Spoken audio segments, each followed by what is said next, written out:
Alright, what is going on YouTube? GamerLegion B, Nili, DauT and Slam versus Tempo Storm, Hera and Leary, who also have Heart in this tournament with them to kind of remove all those questions related to that. Heart is not the member of Tempo Storm, but they need the third player and they decide that Heart is gonna be the one and they have to sign up with a Tempo Storm name because of Hera and Leary. But anyways, World Desert Championship quarterfinals. Luckily for those watching on YouTube, haven't had to see all that waiting that we had to do for this set, so we're really hoping for a good one, and it seems like we will have a 3v3 Atacama over here. The first game is always a random map from the map pack, but Atacama seems to favor the Tempo team a lot better. We'll have Leary as blue flank Britons on the left, right side is gonna be Hera, Mayans flanking teal. I did mention before the set that I think it would have been better if Hera is the pocket player with cavalry, but they decided otherwise. And we'll have Lithuanians for Heart in green. Other side, yellow Lithuanians for DauT in the pocket. One flank will be Portuguese in red for Nili, the other flank will be Mayans for Slam in green. So the only difference basically is Portuguese versus Britons. I would like to highlight that the relic spawn is absolutely horrendous for GamerLegion, because look at where the relics are at. I'm going to highlight them. 1, 2, 3, 4. And this is the 5th relic. All of the relics are on the side of Tempo, and we have a pause. So maybe even the YouTube audience will actually experience the amount of waiting that we had to do here. Apparently it's just Slam calling for like a second. I have to say that the relic spawn is very, very, very disastrous for GamerLegion here, because every single relic is either on the side of Tempo or in the middle. But basically this relic should be guaranteed for Heart, same for this one. This should be 95% his, and this should also be fairly safe for them. Aren't relic spawn supposed to be more neutral? It is. However, this tournament has quite a lot of gimmicky and unique maps. This is a special version of Atacama, and I think these maps, like, the thing is with gimmicky and like special maps, and this is something that you can consider special because I've never seen such a version of Atacama with all these hills on the outside and also the water in the middle. I just think that these maps are sort of new scripts, and many of them may have not been playtested to an extent to see if the relic spawns are actually fair.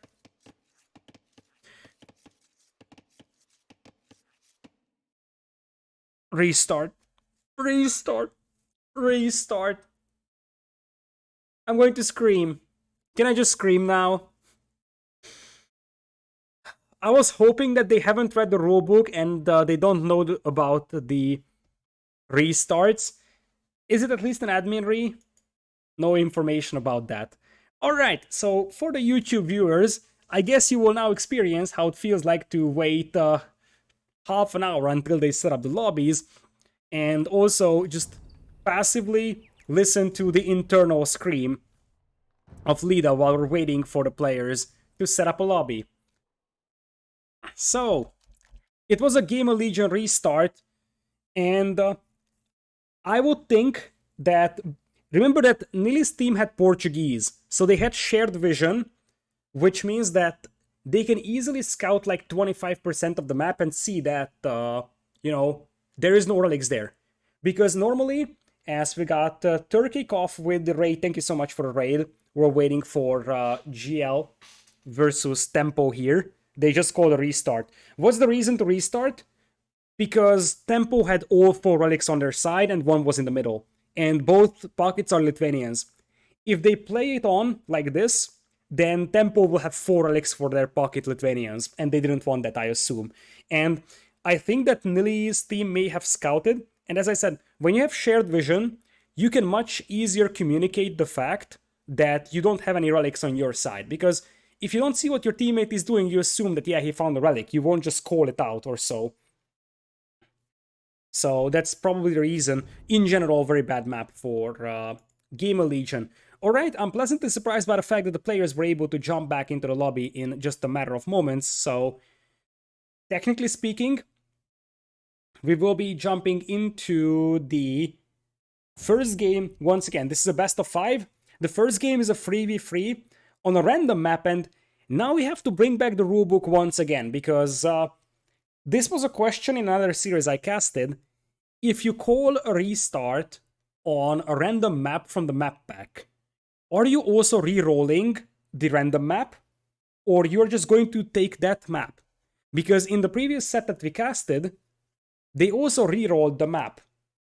And if they re-roll the map, then forget everything, it's not even going to be Atacama. And it looks like they're also re-rolling the map. Oh, that is just so bad. I don't like that at all.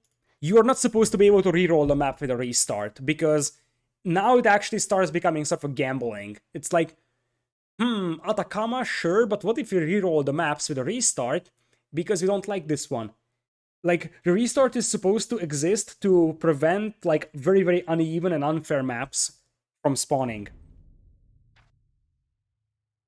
So it looks like we will re-roll the map here, which means that forget about Atacama, imagine that nothing happened, and we will have a game in a couple of moments.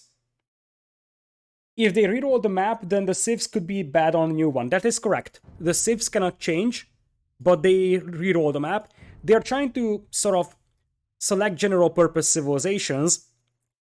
Let's see what GL actually receives here in before they get the same map. Or they get some sort of something crazy. Like this map or this tournament has a lot of crazy maps in the map pack. Alright. From what I see in the game, it seems fairly standard, and wrecked! I am not sure if it's actually, like, they definitely re-rolled. They didn't just pick Atacama, because otherwise it would tell you Atacama over here. They re-rolled the map, and they get back Atacama. At least the relic spawn is more even now, although not that much, because this one is still fairly easy for Leary. This one is easily takeable. At least DauT has some relics close to him. So, alright. So, let's try to pretend that nothing happened in the last 5 minutes, and we will have Nili on the left flank as red Portuguese. He's up against Hera's Mayans right now in teal. Other side is going to be blue Leary as Britons versus the Mayans of Slam in purple. So here's the deal. Compared to the previous game, we also had the flanks flipped. It was a Mayan mirror and the Britons versus Portuguese in the previous one. Now it's going to be Mayans versus Britons on the right side and Mayans versus Portuguese on the other. Pockets will both be Lithuanians. So DauT already moving out with an early lumber camp all the way to the middle. Not going to be a perfect lumber camp. It's actually pretty far away from like the majority of the wood. Something like this would have been way better, but obviously DauT didn't scout that just yet.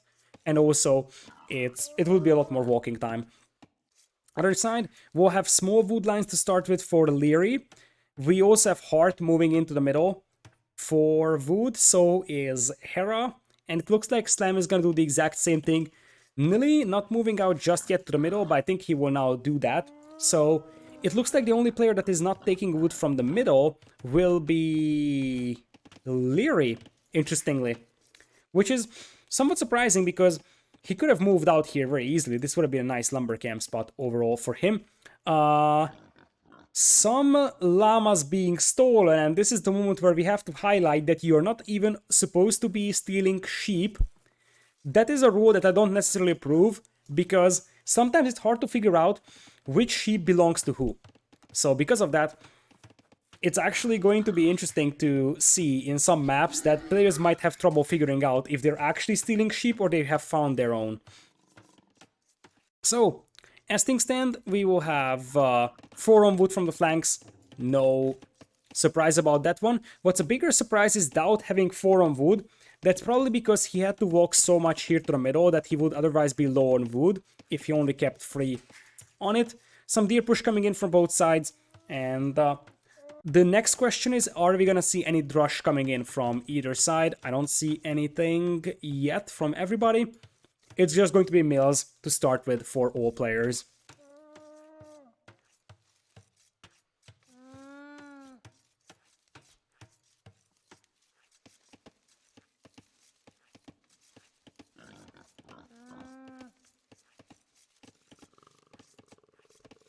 So, let's see what we got here. Second war in now for Heart. And the Ego now is moving in for Hera. He might try to delay this deer push from Nili. The thing is with this map is that this is a fairly standard map. And what there is differences between this Atacama version and the Atacama that you usually see on tournaments, namely these mountains on the outside that make it easier to wall. The situation still is that if you just narrow it down, I think DauT is better pocket than Heart, most likely, but Hera's gonna be a way better flank than Nili, and most likely Lyra is also going to outplay Slam here, so I struggle to see what type of game plan could GL come up with on a standard map like this one that allows them to edge out a win against a team like Tempo. For GL, they need some special maps, like the crazy ones of the tournament, because those are the ones that could help quite a bit. And, oh, Hera. Hera traps the scout of Nili in here, and that means that Nili is going to lose the scout at the start. This is looking really grim already for GamerLegion. Not because they actually lost anything or something like that, it's because Mayans are clearly superior to Portuguese, and more importantly, Lyra with Britons is an absolute beast. If you remember Tupos, Lyra was disgustingly efficient with Briton 8 range crossbows and then arbalests. He's just going to flat out micro slam here. Not in feudal age, but once we get to castle. It looks like GL actually starts walling up as a team. And yeah, that could be something. Here comes the barracks from Nili. Nili is actually going to open with the men-at-arms, as it seems. DauT going for 20 pop scouts. We're going to have Heart coming in as well with what is 19 pop scouts. Actually, it's a super aggressive scouts opening here from Heart. Who chose the first map? The random gods. You actually get a random civilization here. Can they repeat civs? Yes and no. On the future random map games, they cannot repeat the civs that they picked in this one, but the preset maps are independent from that because the preset maps have a civilization pool themselves which you have to pick from. So, here come the men-at-arms. It looks like a response will be men-at-arms as well from our teal player, Hera here. Hera hasn't lost his scout just yet, and look at that. Heart also joins the fun, so Nili is going to take some beating on those militias before he would even be able to upgrade them to men-at-arms. He's gonna have to pull a veil to take this fight. Men-at-arms going to be in at the same time for Hera and the Nili. The thing is that Hera only went for 2 men-at-arms. Actually, here's the third one catching up, and there's all these scouts coming in. Nili's gonna have a tough time defending against this one because he's the one that's gonna get doubled. Men-at-arms and the scouts coming in already. DauT needs to send some scouts to Nili, but remember that DauT went for a 20 pop feudal, whereas Heart went for 19, which means that Heart actually has an easier time getting those scouts out, although this fight may have been slightly better for GamerLegion here. Right side seems to be fairly passive, and the Slam is just walling himself in here. Going for double range archers, massing archers back at home. And for Lyri, he's also massing archers back at home, but he might try to push DauT here in the middle. GL actually wants to do some big walls. You see that they're working towards walling themselves to the edges, although you have to add that if they do it like this, they won't have control over this corner, and that could be troublesome for trade. So, for now, GL is going to try and play defensive and play the macro game, which is probably the best thing that they can do here. Having DauT boom in the pocket, and also, I think a slower placed game is also something that helps quite a bit for GamerLegion. Still, they're up against Britons, Mayans, and remember that the relic spawns are still slightly favoring Tempo. In fact, if you look at it, The only safe relic for DauT is this one. The other 4 seems to be under control of Tempo, or at least it's going to be much easier for Tempo to pick those up. Nice snipe over here from DauT, picking off a scout from our green player, Heart. And Heart scouts are kind of wandering in a little bit cluelessly on the left side. And this could be a nice chance for Nili and DauT to do some damage to Hera's eco. Hera's got double ranges up already. But you already have a huge amount of scouts here for DauT. He's up to 7 scouts, Heart only has 6. And Hera could have a bit of a heated time here, getting pushed off from his wood line. There is a hole here, there is a hole, and that could be a disaster for Hera. These are exactly the situations that GamerLegion wants to be in. Because this is exactly perfect now. Big scuffle coming in here, and I think that GL is going to lose their army here. But at this point, they're all about wall up and just kill as many Veils as you can. It's very, very chaotic. And I don't think that Hera's gonna lose a huge amount of Veils, but as I look at it, it's actually 4 Veils down for Hera. Perfect situation here for Nili and DauT. Exactly what they needed, and now Nili's going to start adding archers himself. Hera's got the archer number advantage, and keep in mind that if they get through these walls, and it's very possible that they will with the Heart Scouts now, they can do the same damage here. So GL still has to be very careful playing this one, but they have a nice little advantage here, and now Slam corners Liri in here. Slam also has an eagle in here to soak up the arrow fire, and Liri is excellent with archer micro, but he seems to be caught off guard here, and Slam will annihilate Liri's army. So maybe, just maybe, GamerLegion caught the start here much better. Still, Tempo is the massive favorite of this set, but GamerLegion definitely have their moments in game number 1 over here, and this is gonna be extremely important. Right now, army numbers are still pretty close, but GL just took way better engagements overall. Nili destroying the gate over here, or was it the archers from Hera? We will never know. But still, Nili's gonna be careful because his base is wide open, and if Hera launches a counterattack, this could be a disaster, but DauT already has +1 defense on those scouts, and preserving those archer numbers is so important. Taking down those archers with those scouts is definitely great value here for Hera, and with that, GamerLegion once again is going to have the archer number advantage overall. Other side, scouts from Heart are in decent numbers. Heart's got no upgrades on those scouts. However, if he can run in here, like if they can open up a hole with the archers of Liri and then the scouts of Heart, that could be huge. Heart is the first player to click up into Castle, shortly followed by DauT. But the thing is that Heart's got a bunch of scouts that will be sort of useless here, and these archers should be able to pick them off because they don't have +1 defense. So Slam still needs to be careful because this is his entire army, and he could get easily doubled here by the scouts of Heart and the archers of Hera. And once Heart gets +1 defense and he's going to start clicking Bloodlines soon, he will be able to clean this up very easily, and you need to preserve those archer numbers if you're Slam. Right now, archers coming in here for Liri as well. So far, GamerLegion has been holding on nicely in this one, but they still gotta be real careful. They have a nice little advantage. They have 2 players with wheelbarrow as opposed to just 1. That's where that will lead that they are supposed to have is missing from. Liri coming in here with Horse Color. It's worth pointing out that Slam also has Horse Color himself, so that's a slight eco advantage overall. Heart's got the scouts here though, and this was an overextension from GL. As I said, those scouts now with Bloodlines and +1 defense will annihilate all the archers, and GL definitely had a massive overextension. They did not see this coming, and now the best thing they can do is try to trade off their archers against the opponent's archers, but this is a massive win here for Tempo.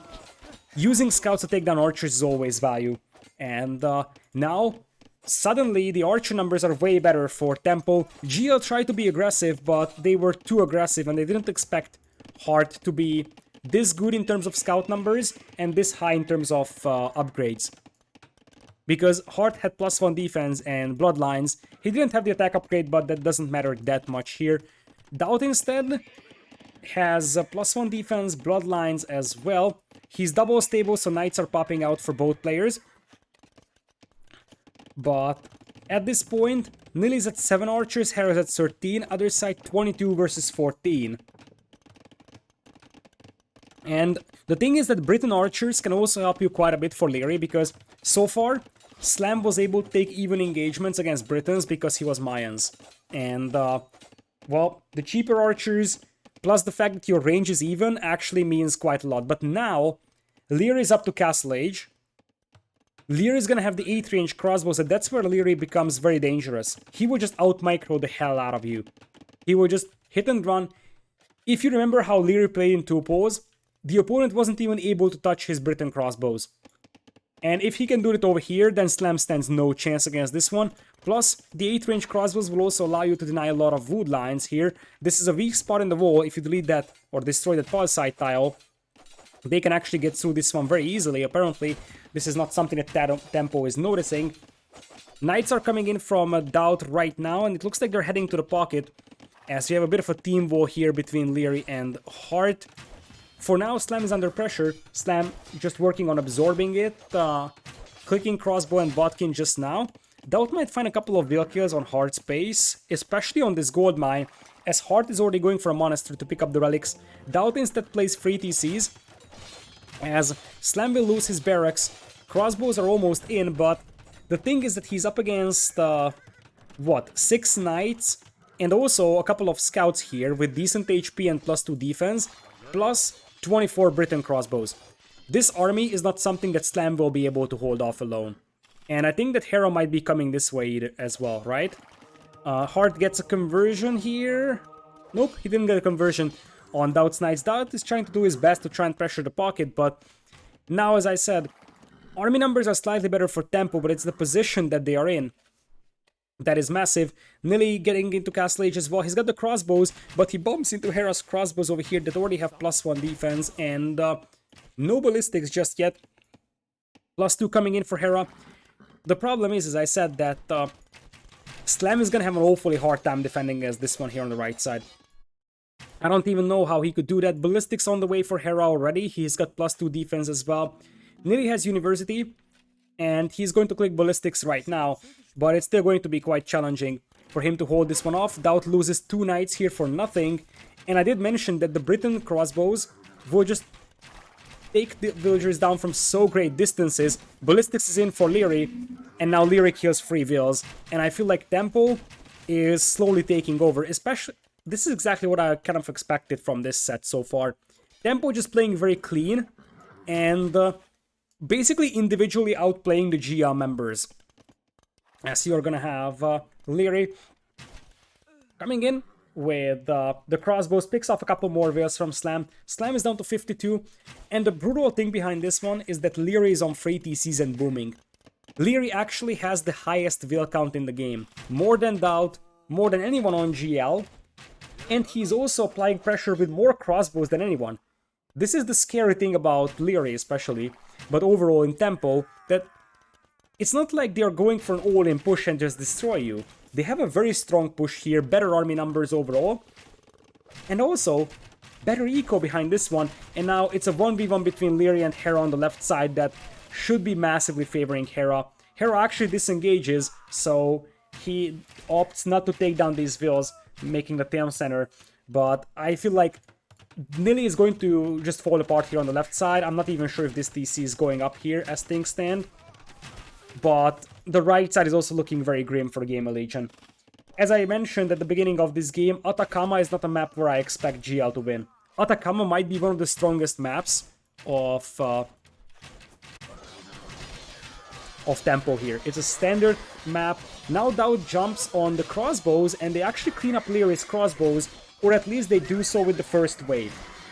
The problem that they're facing is that now they're behind by 40 vills, and I feel like Leary's next wave is going to be something that they struggle to finish off. So, DauT losing the majority of his knights. They will beat Leary back here, but look at Leary. He's gonna be adding some more ranges, and he still has 14 crossbows and 75 vills. That's the brutal thing. It's a 30 vill advantage already for Tempo. Nili is unable to get the TC up on his primary gold. Nili right now has very, very little economy to work with, and I feel like Hera might just start working towards castle dropping, or just move in with the crossbows here as well and deny this DC too. So while DauT and Slam are more or less holding off Nili on the right side, Nili is left alone to fight against Hera, which is, let's just say that that's not a matchup that he is supposed to win. Because the skill gap in between the two players is just massive there. So Nili is down to 42 wheels. The heavy cavalry coming in here from DauT to relieve the pressure in here. And Nili might delete this town center so that the knights can come in from the other side. Hera reacts nicely. But in the moment, DauT switches to the left side, as he's going to get a beautiful surround here. Nili can launch an attack on the right side or just go straight towards the wood line of Slam over here. It's worth pointing out that in terms of relics, we only have one relic for Heart and one for DauT. Although, I think Heart is picking more of them up and he's bringing them in as we speak. So there should be some more relics for them. In this one, 86 wheels for Nili. He's about to go into Imperial. Now, Slam is imping faster than Nili.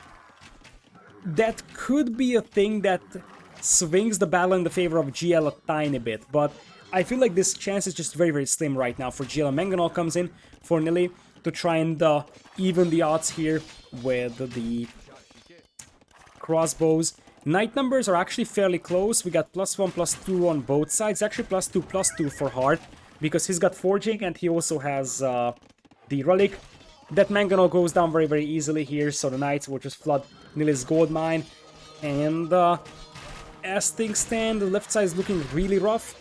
Slam is gonna have about a minute advantage into Imperial compared to Nili, but Slam is gonna have to do some insane damage against Nili to compensate for the deficit that GL is in right now. Especially the left side. 34 crossbows versus 12, and more importantly, Hera is imping. Hera is imping here with 61 eco, not great, but my army is fairly cheap, so you can actually afford to have like 30 arbs on the field by the time he reaches imp, although this is getting a little bit scary here for Hera. He doesn't want to lose his army before getting to Imperial, so he's gonna have to retreat for the time being. Still 79 army against 50. More importantly, it's a 40 wheels lead now for Tempo, and Heart is now on 3 relics. So suddenly it's 3 relics versus 1. DauT could technically try picking this one up, but even with that, his knights are never going to be as good as the ones from Heart. And Nili has a crossbow blob that will soon turn into an arbalest blob with 10 range, and that's where the micro nerd is going to appear for Larry. We're going to have apparently kept ram push here by Nili. I like that he's already preparing that. He's not just sitting on his arbalasts. He knows that he wants to take this fight, and we'll only have one imp player for GL for the time being, that is Slam, and DauT is getting close to clicking up, but we'll have all 3 players in Imperial for Tempo by that time. I just don't think that Nili is ever going to get to Imperial with 49 wheels here and constant pressure on his wood eco and on his gold eco. He's consistently forced to idle like 12-13 wheels. Other side, as I said, Slam is required here on the left side to hold off this aggression, but this just gives a chance for Nili to mass like 20 orbs, get 5-6 kept rams and start leveling these buildings here in a matter of moments. Imperial Age is in for Slam, so he's grabbing the Arbalest upgrade, but same can be said of Hera here. He will just have to wait a little bit, and Arbalest and Bracer will be in as well for Nili, and that's where the 10 range crossbows, the Arbalests, will just outrange everything on the field, and you can just shoot at the enemy without the enemy being able to shoot at you. And now Hera is going to have Bracer as well. I feel like this could be the final decisive fight. These orbs for Slam are actually pretty scary, because there's quite a lot of them and they have tumbling, but they only have +1 defense. Other side, Hera's got +2 defense and chemistry already coming in. And if you look at the right side, I think that this tells you how much over this game is. Tempo is going to win the left side and the right side at the same time. It's a standard map like Atacama, so I expected Tempo to win. But so far we are kind of getting what we expected here. Tempo, a somewhat easy win, I would say, against GL. Maybe it's hard to say where this slipped for GL. Probably the problem was that Nili and Slam lost their archers, so they fell behind in army numbers in Castle Age, And because of that, they were constantly forced to defend. And behind this one, Leary could just boom free TC, same thing for Hart. Honestly, Hart wasn't doing that much. He was just booming, and he was just going for the relics. I don't blame him because his two teammates allowed him to boom like that, and a fully boomed Paladin player might be super valuable here, so I don't think that Hart played badly. I just feel like he didn't actually play super aggressive. He only has 60 knights on the field still, you see. But he was playing for a long game. In case this goes very long, he would just snowball the game with the free relic Lithuanian Paladins. But it didn't go long because Leary played very, very good in this one. So did Hera. Hera had a disaster moment with a hole, and he lost a couple of wills, but ever since then, he was able to recover very easily. And now, we're getting to the stage where Tempo should really dominate, and that is the 1v1 stage. Because now, you will have to play a best of 3 1v1s to determine who gets the second score in the set. I would think that matching up DauT versus Leary, that might be winnable for GL. But Slam versus Hera is not something I see working. Nili versus Hart might. So honestly, that's one strategy. The alternative strategy is that you say that, okay, DauT has the potential to beat Leary. We have seen this in previous tournaments before. And then you will try to go do something like Slam versus Hart, like have your second strongest player play against the weakest player of the opponent and try to edge us out that way. So exactly, this is what I was thinking about. Hart versus Slam would mean that, that would be Leary versus Nili, or a Hera versus Nili setup, which obviously Hera has a massive advantage in, but maybe GL is playing for the 2-1 scoreline in here. So yeah, if I was GL, I would try to work towards DauT versus Leary, Hera versus Nili, and Slam versus Hart, and just approach the Hera versus Nili game in a way that, okay, this is going to be awfully hard and extremely hard for Nili to win, but if Nili chooses a crazy map, that might be something that works as well. So yeah, this is what I would do if I was GL. Go for a crazy map with Nili versus Hera, and then hope that DauT can deliver a win versus Leary, which is definitely possible based on what we have seen in previous tournaments before. And then follow it up with a Slam versus Hart, which is a fairly even matchup, I would say. So Slam versus Hart and DauT versus Leary is definitely winnable for GL. So this is why I think that Hart and Nili should be the third matchup overall.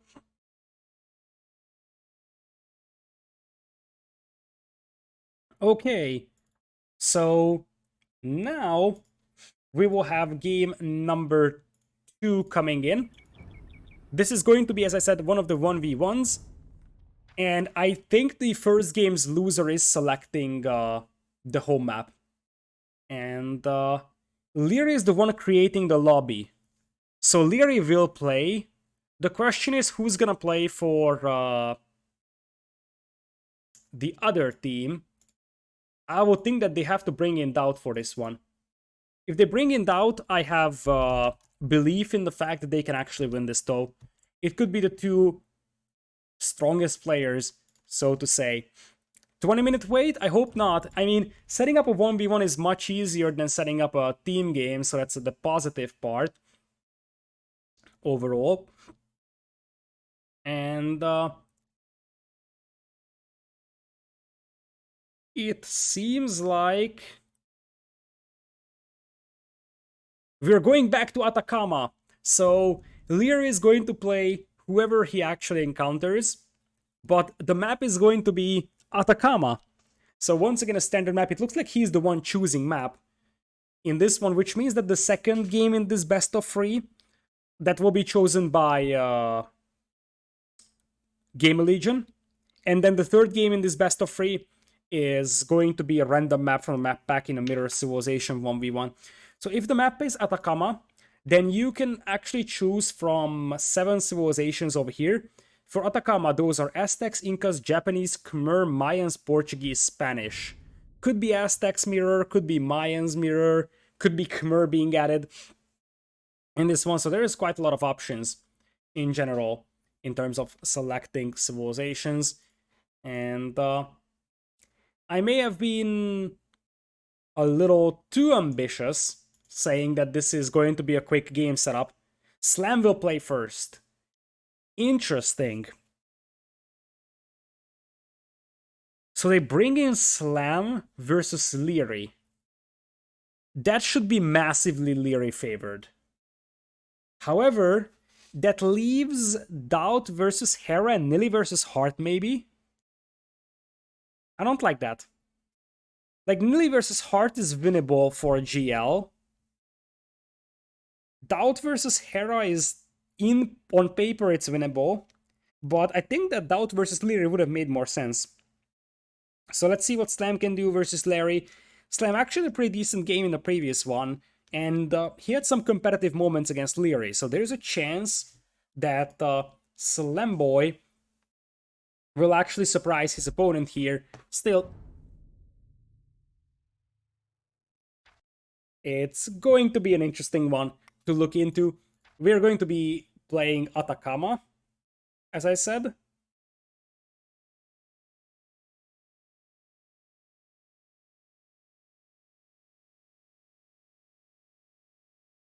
So,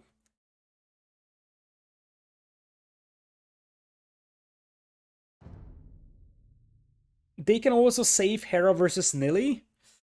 Could be. The problem is that if you do Hera versus Nili, then that should be massively Hera favoring. Then you have to win Slam versus Leary and DauT versus Heart. I don't think that DauT and Heart is a good matchup for GL, because DauT is much better than Heart, but the other two players, Slam and Nili, are much weaker than Leary and Hera. So I think for GL, the only way that this works out is if they have DauT beating Leary or Hera, and then the other players, so Slam or Nili, is capable of beating Heart. They have to win the game versus Heart because you have to win versus the weakest player of the opponent. And you also have to yoink win away with DauT from the opponent.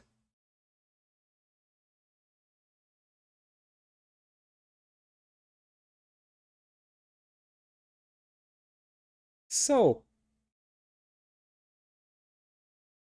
let's see. We don't have a game up just yet, so I have been wrong about the fact that it's going to be a fast game setup.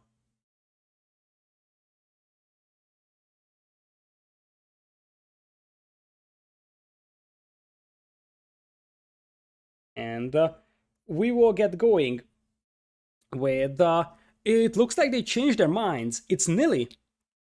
So it's Leary versus Nili. In that case, I like this quite a bit. Because if it's Nili versus Leary, that means that we're probably going to have something like DauT versus Hera, which is winnable. And then you would also have something like probably Slam versus Heart, which is also winnable. And we'll be playing Atacama here. Alright, so the players are getting ready. And what? DDD Aggressive Arena. What is that? I have absolutely no idea what that is. Aggressive Arena, holy smokes. I hope... Yeah, okay, they're setting a different map. I was scared for a moment that we are going to see something crazier, but nope. It's Atacama. Good old-fashioned Atacama.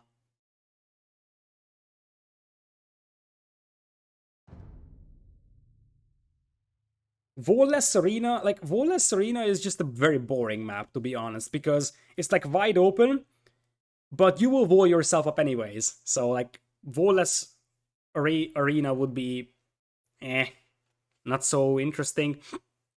Anyways, the game is coming up. Leary is going to play Japanese, so no Aztecs, no Mayans, no Khmer.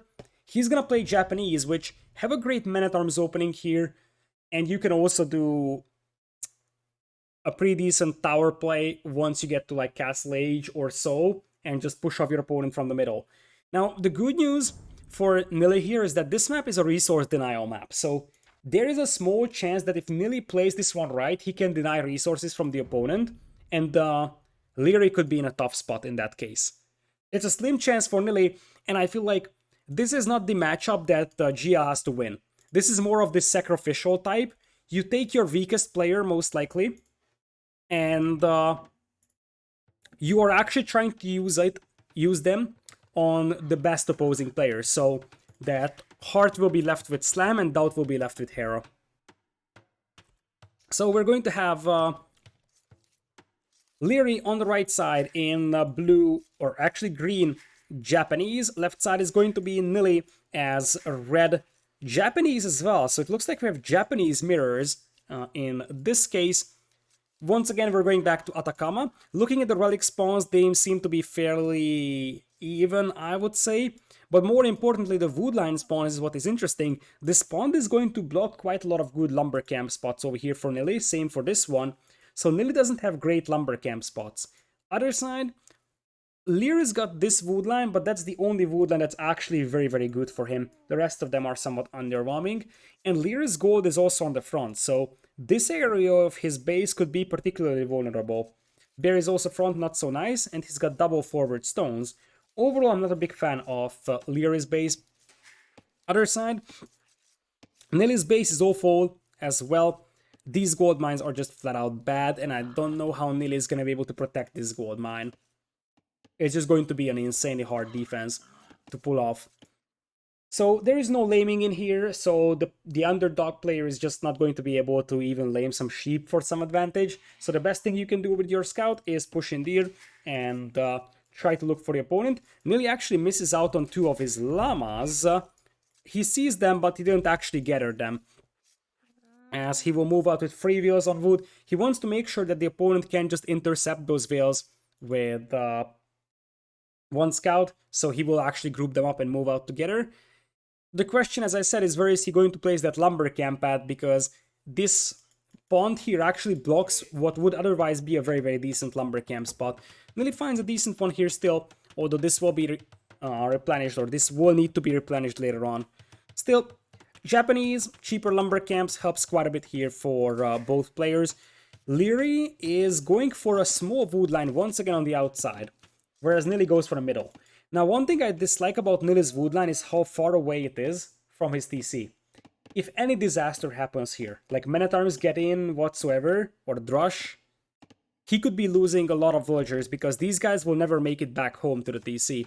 So Nili's gonna be real careful with these wheels because they're so far away. In contrast, Leary's wheels are much more easily defended here on this small wood line. Obviously, the drawback is that you are gonna have to move here to the middle in the foreseeable future.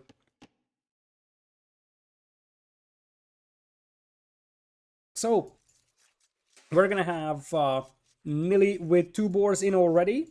He did not really push in any of his deers. He still has 4 back at home. He's mostly just scouting. Other side, Leary is just now bringing the boar. The boar is a little bit hesitant to follow the lady. Leary actually did some deer pushing. In fact, he pushed in 1 deer. The rest of them will be left out of the party for now. Leary also trying to finish off that... oh, that's actually going to be close. Okay, he brings the boar back. The boar almost went back here for Leary, but he wanted to finish the deer before he starts taking that boar over there. Anyways, we're going to have Nili still has 4 wheels on Q. So I would think it's probably going to be something like standard Man-at-Arms opening from him. He's got one of his wheels isolated from the rest, so this could be a candidate to kill for Leary if he decides to do so. Leary eats some damage from the opponent's DC, and then he's going to have to retreat anyways because he is not allowed to lame sheep away from the opponent either. However, he could try intercepting this wheel, which could be a possibility. Leary going for a barracks in here. Other side, Leary has his barracks up already, but he's not producing anything. This is going to be a 21 pop Man-at-Arms build, so slightly faster than ordinary from our green player. Nili is going to play 21 pop as well. So deer push actually allows them to go for a slightly faster tutelage here, and Leary will be able to spot the barracks. I think he also saw the mining camp. Yeah, he sees the mining camp and the barracks. This is a clear indication that his opponent is going for a man-at-arms play. Also, he's looking at the wood line because he probably wants to bring his own man-at-arms in here to pressure that wood line over there.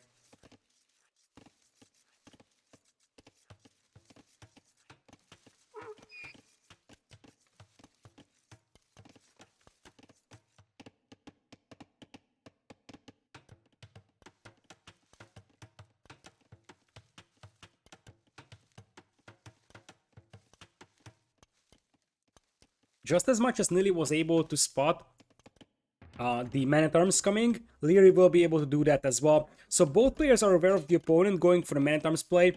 Leary is going to have a couple of seconds advantage into tutelage, but that's not considerable. Nili, on the other hand, lands a couple of hits on that scout. Leary brings in the militia, so Nili's gotta be careful, and Nili gets baited into a trap here. Now he's the one with the lower HP on the scout.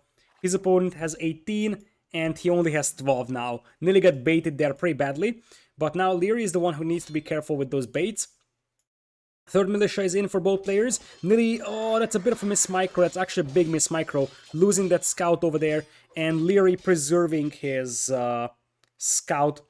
Overall, beautiful micro here from Leary. What you would expect from him. He's even gonna go for a man-at-arms upgrade, adding a 4th man-at-arms. And, well, let's just say that Leary out-microed Nili here really hard. Against the man-at-arms, you want the house here, because otherwise they will loop around, but Leary will just use that scout to block the house foundation. What is this, man? Look at this. He was just using that scout to block the house foundation, so Nili won't be able to drop it there. And Japanese man-at-arms attack so fast that they will just get through these walls very easily. Like these guys, they... oh, disaster. Disaster. I did say that I don't think that this is the game to win for GamerLegion. Leary is supposed to be a much better player than Nili, so I don't think there is any shame for Nili to lose this one. Or this is not something that they have to count on winning. What they have to count on now is that they took out Leary, and in a best-of-3 subset, you have to have one player playing one game each at maximum. So Leary is gonna be gone, and what Nili was able to achieve, regardless of the result of this one, is that Leary won't play more games, and this will leave it to like a DauT and a Slam and Art matchup. Now, truth being told, Nili didn't lose a single will here, and his opponent invested into 3 man-at-arms, whereas Nili actually didn't get the man-at-arms upgrade at the end. So the investment on the man-at-arms was actually way bigger. Leary will have his man-at-arms being chased down by the archers, but Nili, what is happening to Nili? What is this kamikaze strike? Oh, he actually wants to stonewall the middle. He wants to stonewall the middle, but he can't because Leary once again is standing there. And I don't think that Nili was expecting the archers to arrive that fast. And this is why Leary brought in the man-at-arms to the left.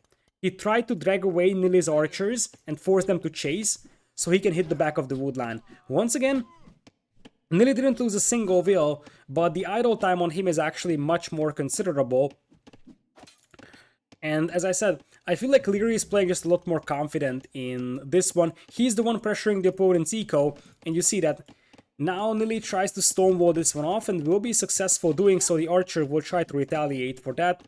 And the man-at-arms actually helps quite a bit cleaning up these skirmishers. So this man-at-arms is still doing work here for Leary, while this archer is about to join the party. TC takes down the man-at-arms, which means that this is something that Nili can finally clean up now. Eco-wise, Nili's gonna get housed, but honestly, Nili's got a 1 villager's lead, so it's not that bad for Nili overall. He's gonna be safe for the time being, but his gold mine is still heavily exposed. He's on double ranges and no blacksmith, whereas his opponent already has both blacksmith upgrades in here for the archers. +1 attack and +1 defense. At the same time, Nili going for full skirmisher defense for the time being.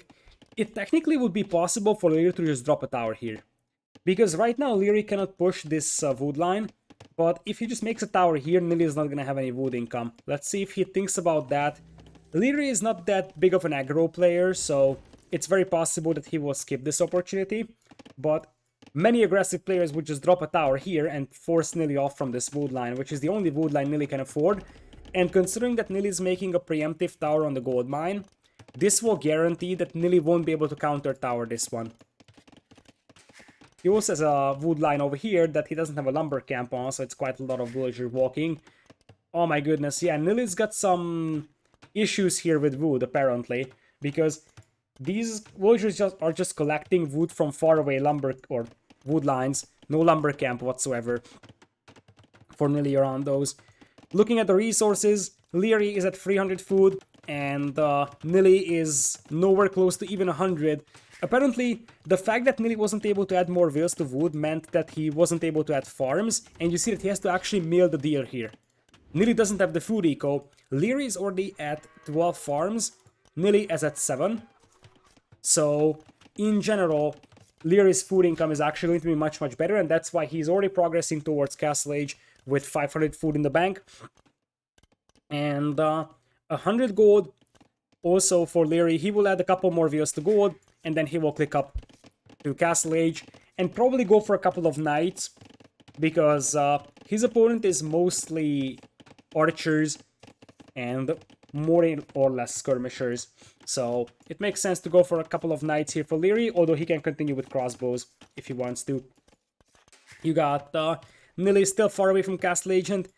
I just have a feeling that this game might end in a Castle Age GG, because Nili's gonna be nowhere close to clicking up, and Leary is about to click up to Castle by now. For now, Leary's got a couple more skirmishes in the party. He also has +1/+1. Nili has that as well, but Nili doesn't have skirmishers, so he basically will be forced back here by the number of skirms that Leary has. Villager count is still dead even. Leary getting close to clicking up himself. And he also took the remaining hunt. That's the reason why he's getting food in massive quantities. Nili is going to do his best to try and catch up. So take the huntables, take the shorefish. I value that, but I would say that Leary is still probably going to have 1.5 to 2 minutes advantage into Castle Age. What are the two red-green icons below the age symbol?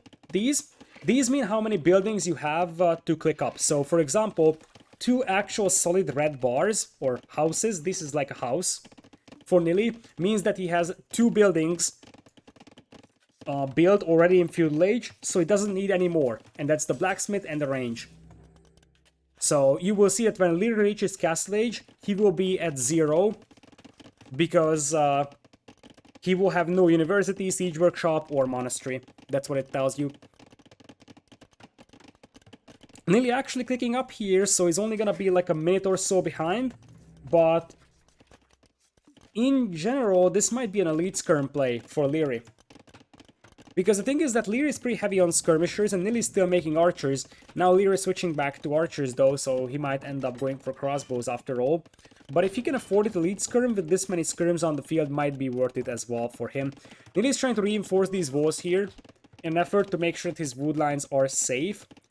And keep in mind that Nili could technically drop a tower here and force off Leary from this wood line.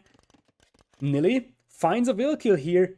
Surprisingly enough, the first will kill of the game actually is done by Nili, and he, as distracted Leary, tries to move in on the other side on the gold mine, but Leary is able to keep track of both armies here, and it's very possible Nili's army here is gonna get trapped. Does a castle also count as a required building? It's different. You see that now there's a castle icon here as well. So you need 2 standard buildings or a castle.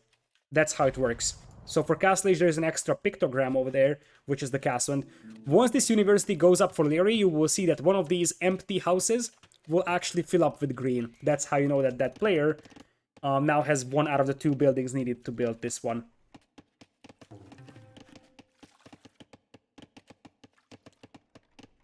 So, now Leary is at 13 crossbows, Leary is at 14. But the problem for Nili is that I just don't feel the momentum in him right now. He's trying to wall himself up as much as possible, and he's not totally dead. In fact, he's actually very competitive in this game. The problem here is that now comes the domain of Archer Micro, where Leary is an absolute beast. Ballistics comes in here for Leary already. And Nili's gonna go for a Siege Workshop, so he wants to go for Scorpion defense. I think Nili has to go for Scorpions, not Mangonels, because Leary will just juke the Mangonel shots. It looks like Nili thinks otherwise, and he's gonna go for Mangonels. He's going to lose control over one of his wood lines here thanks to the crossbows, Boso on the way for both. Leary's crossbows will be much better upgraded though. So he's gonna have ballistics, he's gonna have +1 defense on those, which means that actually that's +2 even, whereas Nili's crossbows won't even have ballistics. Instead he wants to go for crossbows and mangonels, and he's hoping that the mangonels will help him. Oh, this could be big. Nili could find that will, and that means that no Siege Workshop will come up. Leary will also lose a couple of crossbows here. This is some value here for Nili. Nili lost 1 will here though on his gold mine while he wasn't looking. He garrisons the tower and he won't lose more. Still, the villager KD is in the favor of Nili. And honestly, where is Leary's army at? It's all the way on the front line. This could be a nice find for Nili, but he could also get sandwiched in between 2 armies here. This is very dangerous here for Nili. It looks like he wants to dive in, but I don't like this. I don't like this for Nili. This might have been too greedy. I felt like Nili probably feels that he needs to do something, but this was a disaster. He didn't kill a single will and he lost like 15 crossbows, all his army. If he killed like 5 wills, I'm saying that maybe it's alright, although even then it's tricky because you don't have an army to hold off the counterattack.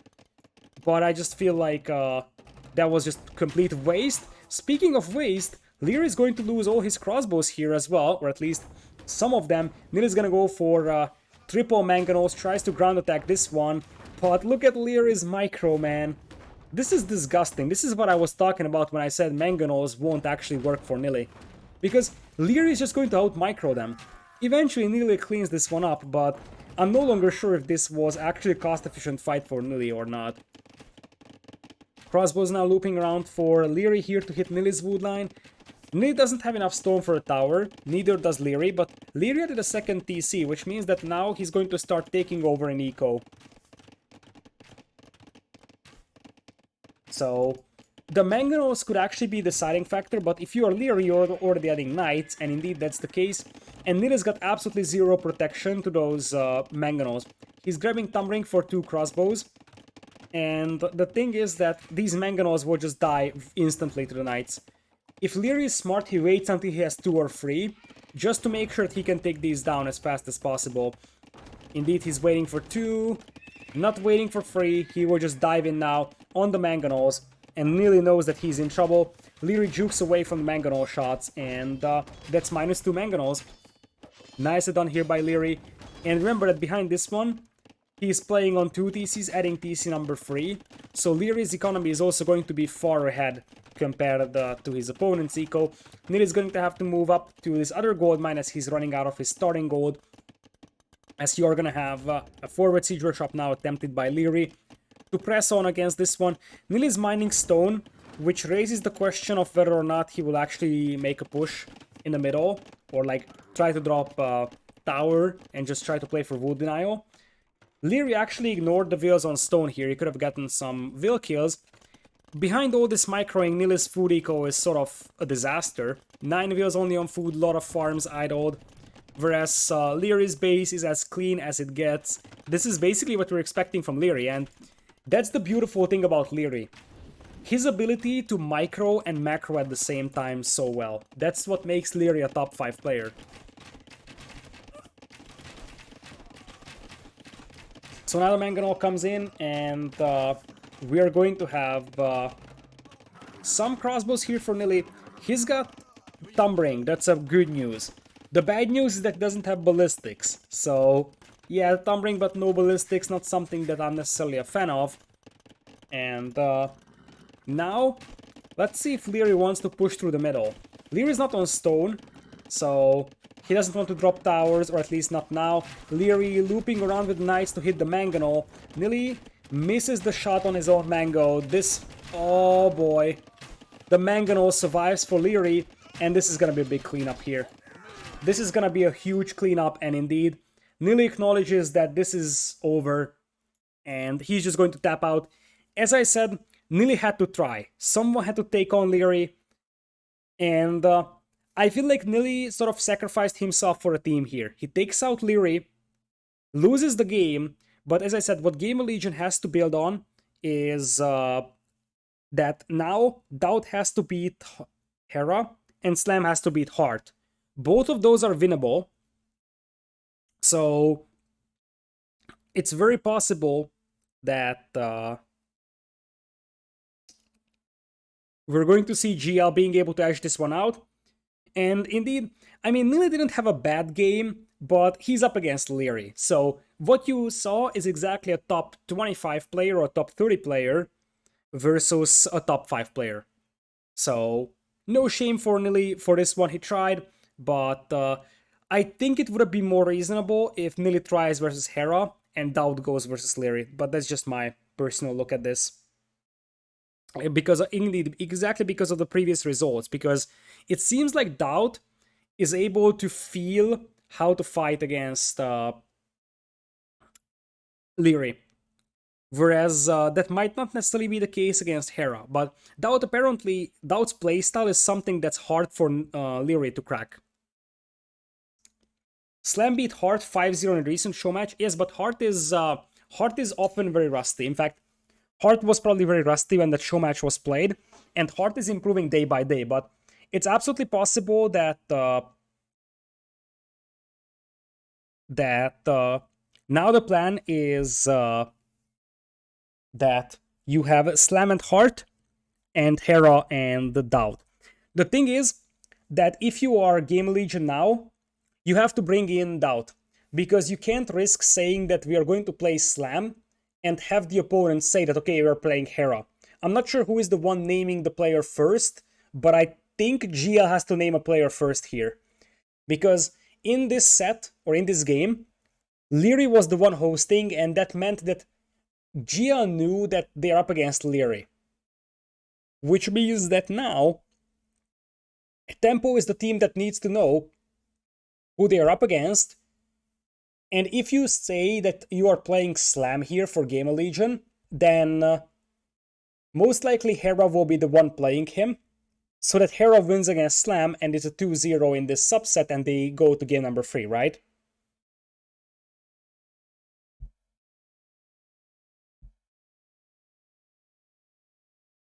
So, let's go back and see who is going to play. It looks like Hera's gonna play. If Hera plays, as I said, I think this is the time to pull the trigger on DauT. We will see if that's going to be the case. I will go back here to the game, and I will actually be right back in a couple of minutes. I want to take some water here to drink because I'm running out of that. So we will continue with the next one overall.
Okay, so welcome back, everybody. We will jump into the next set, or next game over here. That is already up apparently. So let's see if we have the game going on. Not yet, but we will have Hera playing. We don't have the other player selected just yet, so we don't know who's gonna play. Um, GL can decide one matchup, Tempo can decide two. I haven't actually thought about this one, but well, all I can say is that like the last one is basically going to be whoever is left. But well, as I said many times, this is not my tournament. I disagree with some settings because I actually approve when there are some unique settings, but some of the settings of the tournament are somewhat questionable to me. But I'm not here to judge, right? I'm here to cast. It's not my event, so they do whatever they want to do. If they feel like this is good settings, then so be it. And then we will see if it's actually good settings or they were wrong. So that's the best we can do here. Alright, so Hera is going to be playing. And let's see what we're going to have on the other side. Oh no. Oh no, we're here. Slam is opening maps in single player to see how they play out. That is a very, very bad sign. Because that means that we're gonna be waiting 20 minutes here before they figure out what map to play, because apparently they don't really know what to do here. I don't like that. I don't like that at all.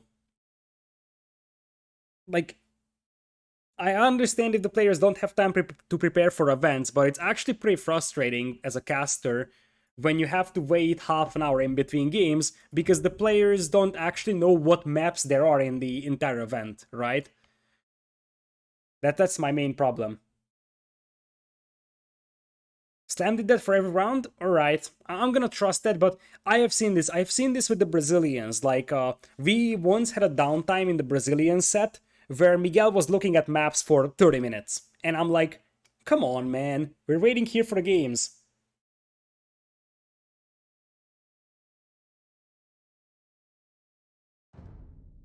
So, yeah, as things stand, Hera is in the lobby, and we're waiting for the other player who could be DauT, could be Slam, we don't know. What we know is that we're waiting for them to figure out. And both DauT and both Slam are actually testing out maps. Uh,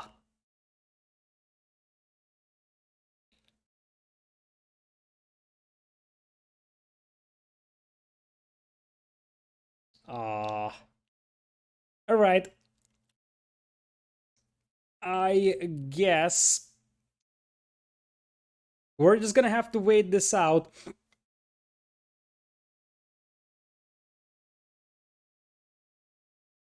So yeah, basically the winner of this one moves into the semifinals. That's going to be played next weekend. The opponents of these two teams, or like whoever wins this one, will be the winner of Suomi versus ROR. I won't spoil anything there because I want these to be spoiler free. But for the time being, it very much seems like we're just having some map testing here. It looks like Slam is looking into the map where you have the bunch of Kondo dragons and gold in the middle. We have seen that map before. So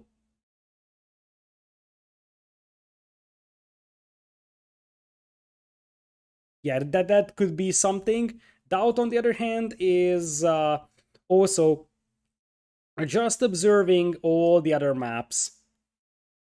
This is actually pretty tilting, believe it or not.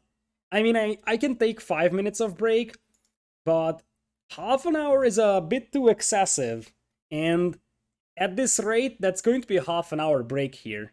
Because, like, if you take 1 minute to look at each map in the map pool, then you will end up with, I think, 1, 2, 3, 4, 5, 6, 7, 8, 9, 10, 11, 12, 13, 14, 15, 16 maps. Maybe we can make a quick map tour. We can. Yeah, let's do a quick map tour here. I think I'm going to show you the maps that,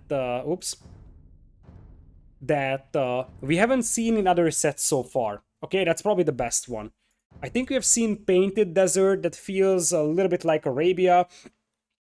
Score is 1-0 for Tempo, and they are winning 1-0 so far in the best of 3 1v1s. Django, thank you so much for the raid. I appreciate that. Thank you, thank you. So, I think we haven't seen Halapao. Let's take a look at that. That's the best thing we can do because that's exactly what the players are doing.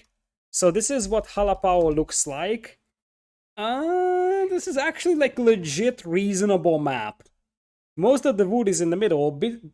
I have some Seize the Mountain Hive or wait. Can you walk these? If you can't walk these, what is this even? If you can't walk it, you have to take stragglers, make a transport, and transport stuff out.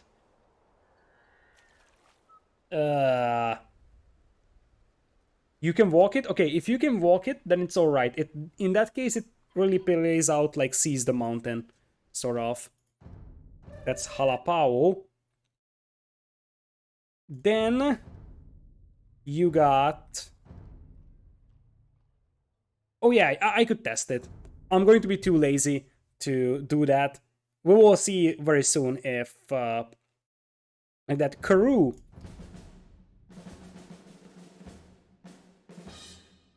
Let's see what that does. So, Karoo, I think we have seen this. This is like a wood in the middle, valley. Plays a little bit like a valley, like the actual valley map, with a bit more wood denial game in it. Nothing special, this is a fairly standard map, not something that GL wants to select, honestly. Because standard maps are not actually favoring them by any means against Tempo. That was Karoo. So many maps. Mount Bromo, version 1. Okay, DauT is going to play, so it's going to be DauT versus Hera. Finally, in that case, I'm not sure why Slam was checking out maps. This would be Mount Bromo, and it's a volcano. Look at that. Why not just resign to look at the map instead of typing the cheats faster? Good question, because I forgot that I could do that as well.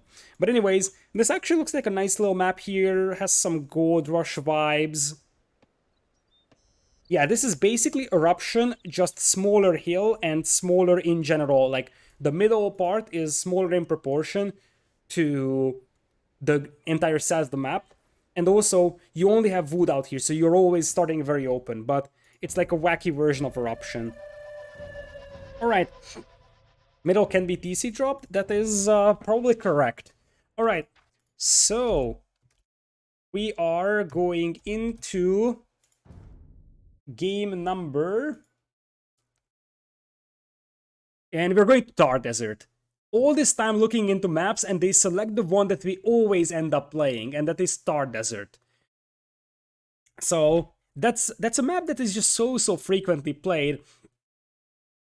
And on Tar Desert, the available civilizations are Indians, Saracens, Burmese, Britons, Vietnamese, Turks, Berbers. I think that Berbers or Vietnamese or Britons are the most reasonable ones overall. Everything else is just very underwhelming on a map like Tar Desert. So that's probably what we're going to see here. And they are setting up the next game right now. It ended up being a 20 minutes break.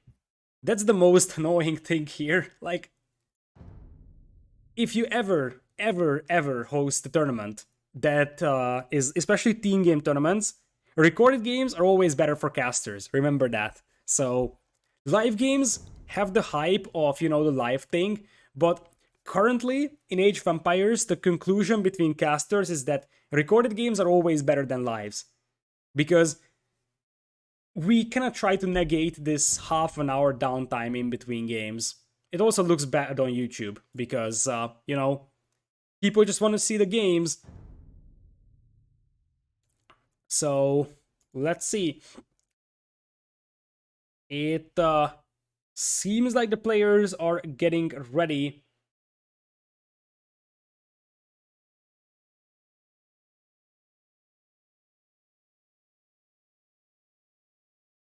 And DauT is spamming 14, so we will actually go for it. We will go for it. DauT is going to be playing Indians. The question is what Hera is going to play. Because that's the bigger question.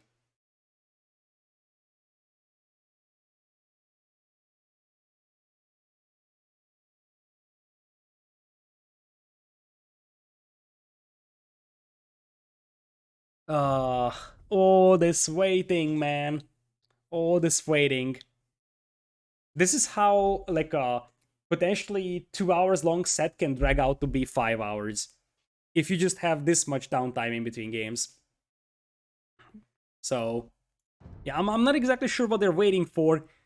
We have seen them checking out maps for 20 minutes, and now they're both in the lobby, and we're just waiting for them to decide if they actually want to play this or not today.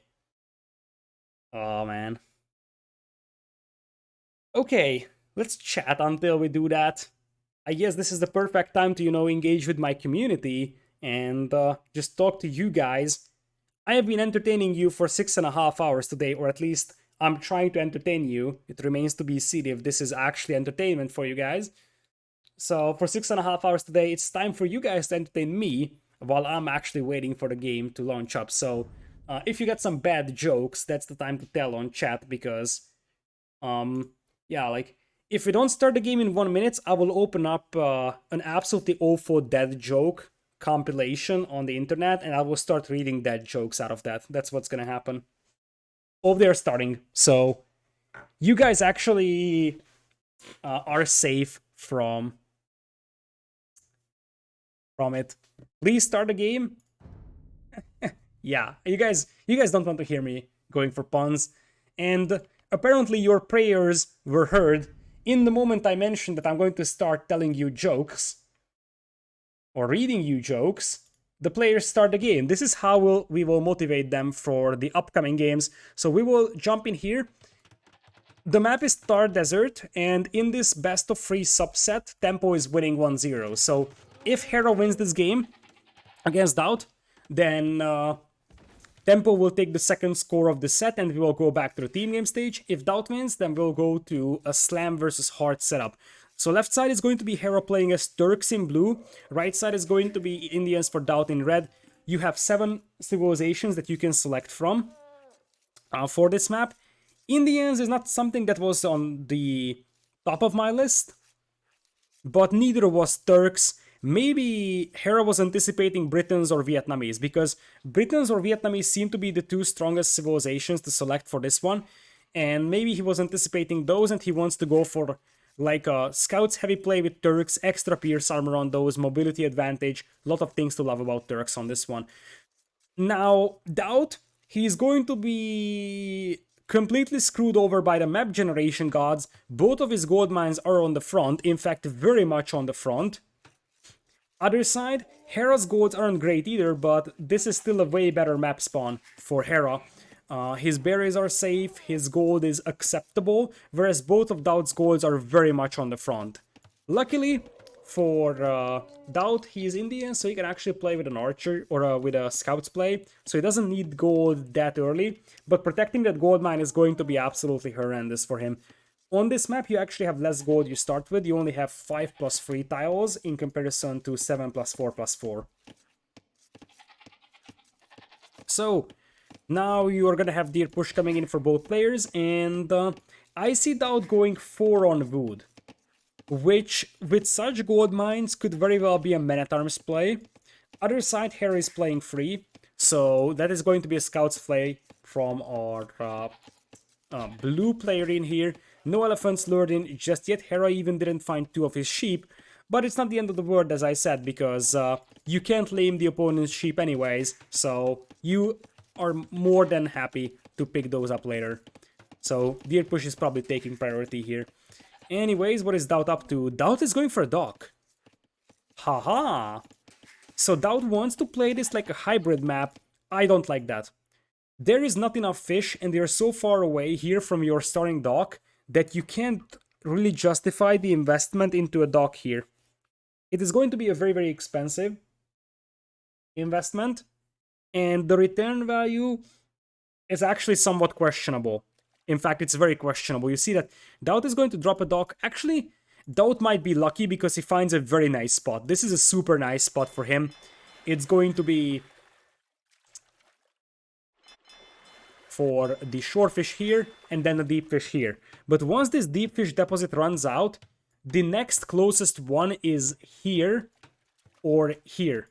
So really, I'm not sure if you're actually getting enough benefit from fishing ships to justify for the cost that you invest into them. Maybe 1 or 2 fishing ships might work out. I just don't think that it's going to be better than just going for full land play. Hera apparently is not even going for a mill here though. He's just going for deer push and then now elephants. We might even see him going up with a barracks. This would be a super aggressive scouts play, but maybe with the deer push, he felt like he's just gonna go for a mill less feudal age here, so to say, because he still hasn't dropped the mill. Or the alternative option is that he's making a massive mistake. So, dropping a mill would be sort of a priority here for our blue player. Right side, DauT is 6 on wood. If Hera spots this, he should know that his opponent is on water.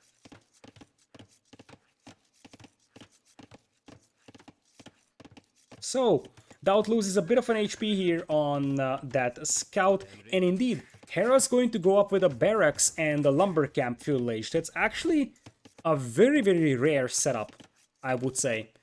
Honestly, I'm not even sure when was the last time I saw like a fast feudal age without a mill.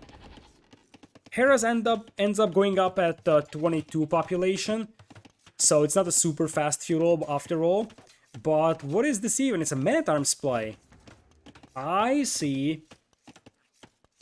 So Hera wants to play man-at-arms here with the Turks, likes to spice things up.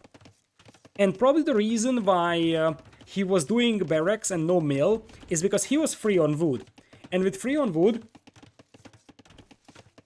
you can't really afford a mill and a barracks as well at the same time. However, if you only do a barracks and you delay the mill, you will be able to afford that. So some nice mind games here by Hera, and I'm not sure if DauT is expecting the man-at-arms opening from him. It looks like DauT is going to play scouts, and against the scouts play, the man-at-arms actually work out quite nicely.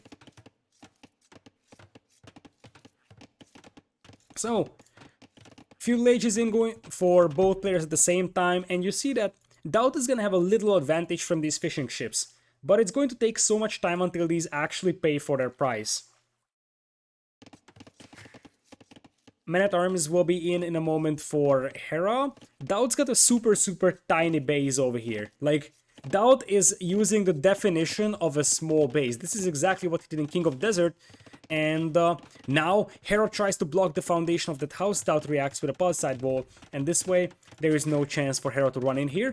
But I think Hera is going to be more than happy to just send the spearman forward and start knocking down this stable. Like, that's probably what Hera should be doing here. Just start knocking down that stable with a spearman to make sure that those scouts have zero chance of engaging you. And it very much seems like DauT doesn't really bother with his gold mine right now. Let's see if those men-at-arms can actually get some damage done. They might try to run past the TC once again, but they will utterly fail as well. And there's the spearman I proposed for Hera, who's gonna go for archers. And the reason why you probably go for archers here if you're Hera is because he wants to continue with cav archers. DauT has no mill, indeed, and this is a problem for DauT. I completely forgot about this one. DauT doesn't have a mill, so he can't make farms. DauT can't make farms here, and now your food eco is like this. This is a disaster for DauT.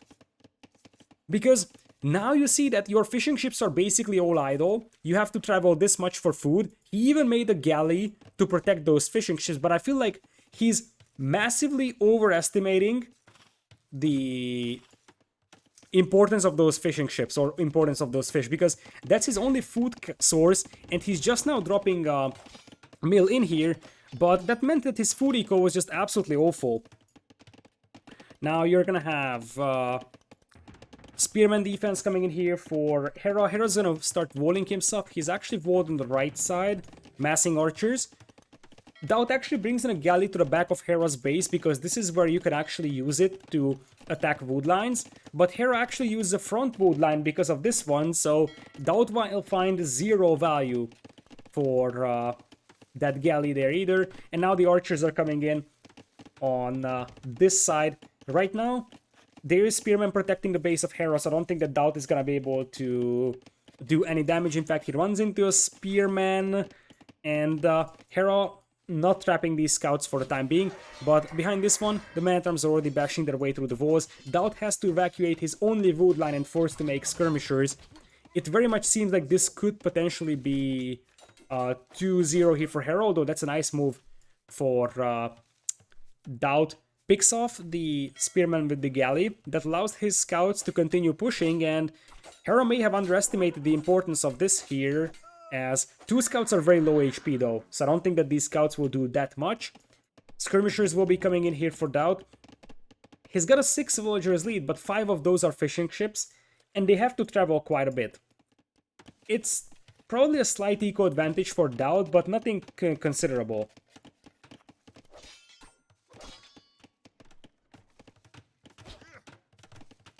So, we're going to have archers pushing DauT's wood line once again, and DauT will just have no reliable wood income, after all. So... oh, DauT is going for a sneaky wood line over here. This is not something that Hera is expecting, I believe. Hera still has his scouts alive, so he could technically find it. DauT moves in with the scouts here, and with that... now it's going to get a little bit more heated up here for Hera. There is some scouts jumping here on the wood line. Spearman comes out just in time, so Hera is going to trap those scouts in there. Although DauT finds a will kill. So DauT is actually the first player in this game to kill a villager. Not even just one, he killed 2. So as bad as it looked like for DauT for a long time, 2 will kills is 2 will kills, and I did mention that these fishing ships will take an awful lot of time to pay for their price. But they will eventually pay for it, and when they do, suddenly DauT is gonna have a pretty significant advantage. Skirmishers will push these away, and right now, Hera is just unable to do any damage to the wood line of DauT over here, because there are skirmishers defending and DauT's walls are so tiny. Here's the problem for DauT though. He's got absolutely 0 gold income, and it looks like Hera will also struggle to take down this villager here from DauT. I think DauT is slowly taking over, because 7 wheels is 7 wheels advantage, and remember that this is a completely untouched part of DauT's base. He can take this gold mine if he needs to. And now he's going to jump on the archers. I'm starting to like the position of DauT more and more here, especially because once we get to Castle Age, Indian light cavalry would be pretty devastating against archers, or you can just go for Indian cav archers as well, which will be completely competitive against the Turkish cav archers at this stage. Hera still has a better resource bank. That's something to keep monitoring though, because as I said, these fishing ships take a huge amount of time to pay for their price, and also DauT is a lot heavier on food and wood cost in the army, so that allows Hera to just pile up the food back at home. Hera? Oh, DauT. DauT, that's a disaster. That's 1 will killed here by Hera, and I think a second one might go down as well here. Nope, the lady is safe, and the man-at-arms are cleaned up, so this might not have been the end of the world here for DauT after all. It looked really grim, but now Hera jumps on his opponent here with a couple of scouts, tries to pick off the skirmishers, and now it's Scout Archer versus Scout Skirm. The Spearman is still alive, so Hera wasn't able to pick that off, and it looks like Hera's going to continue with a lot more Field Age aggression overall. And Goes for forging. He does have +1 defense. Well, technically 1 extra pierce I'm rolling. He doesn't have +1 defense, but he wants to grab forging so he can actually destroy those skirms a little easier. And now Hera is the one pushing DauT back, looking at the resource bank of Hera that also looks a little bit better. Only just now is fletching coming in for DauT. He was without fletching for the majority of the game. And I think that on such an open map, whoever gets to Castle Age first might be winning the game. Because just a couple of knights could do so much chaos in the opponent's base. DauT actually secures the gold mine over here. So it looks like he's not hesitant to take that. I think he could have used these villagers here on this gold mine as an emergency backup. But it looks like he's content to take this one. Second range coming in here. And that means that he will most likely transition to crossbows. Hera's resource bank looking way better though. So it's already 300 food in the bank. He's going for a second stable. I think it's possible that we'll see a couple more scouts from Hera as he now tries to run into DauT's base here. DauT not losing another vill here for the time being. And here's the counterattack from DauT.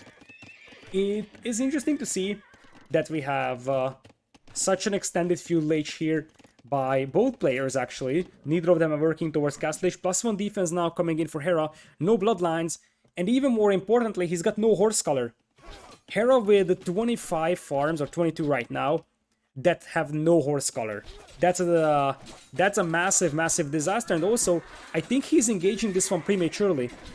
He should have waited until Bloodlines with this one, because by the time this fight ends, Bloodlines will finish by the time this fight ends, basically. Still, now Hera is the one that has a decisive army advantage, and DauT still doesn't have the resource to click up into Castle Age, and now Hera's got a bunch of scouts with 4 pierce armor, so archers don't even scratch them. And also, they have bloodlines, +1 attack. Another defensive tower comes in here for DauT, but defensive towers will just allow you to garrison vills into towers. It won't let you, you know, kill the scouts with them. As now Hera is just doing more and more incursions into the farming eco of DauT in an effort to make sure that the DauT's food eco is also slightly weaker. And as I said, DauT has a bunch of fishing ships, but they're barely playing for their price. He's slowly getting some food in, but as things stand, I think Hera's food eco is still better, and the reason why you see less food in the bank for him is because he's going for a triple stable play here. DauT trying to balance his eco and click up into Castle Age. Hera will soon have to act, because if DauT gets to Castle Age, he will make 2 or 3 camos and cleans this up. But until then, these scouts could definitely get quite a lot of damage done here, and the vills won't all be able to jump into the tower, and this is where this massacre shall begin. DauT is gonna have to run for his life, and I feel like all that vill advantage is going to just disappear. And without gold, DauT won't be able to get up to Castle Age either. Villagers going down left and right, so are the archers. DauT took the best possible fight over here, but I feel like Hera is just so good on these maps that have this full scouts play feudal age. It appears that Hera actually was a little sloppy here, leaving a 1 HP vill alone. But still, DauT is closer to clicking up to Castle Age than his opponent is. But DauT is getting absolutely annihilated by scouts here, and I feel like Hera might just play full feudal here. Something that he loves to do on maps like Land Madness. Just go for full feudal, and the idea is that you just keep raiding, and then eventually you will click up to Castle Age yourself. DauT is up, and I think Hera may have noticed the score drop. The thing, however, for Hera is that even if he denies that gold mine, his opponent can go to this one. Indeed, DauT is going for that right now. Quite a lot of spearmen out as well for DauT. So I think that Hera needs to find a way into Castle Age, but Hera thinks otherwise. Hera's going for triple stable scouts. Triple stable scouts, and the thing is that DauT is still 1.5 minutes away from Castle. If he gets to Castle Age, 3 camos will clean this up. But that's a massive if, and his opponent is just flooding him with scouts here. And if DauT loses this game, then GL is down 2-0 in the tournament. And that's going to be a very, very disappointing situation for them, because that will be match point. Oh, look at this.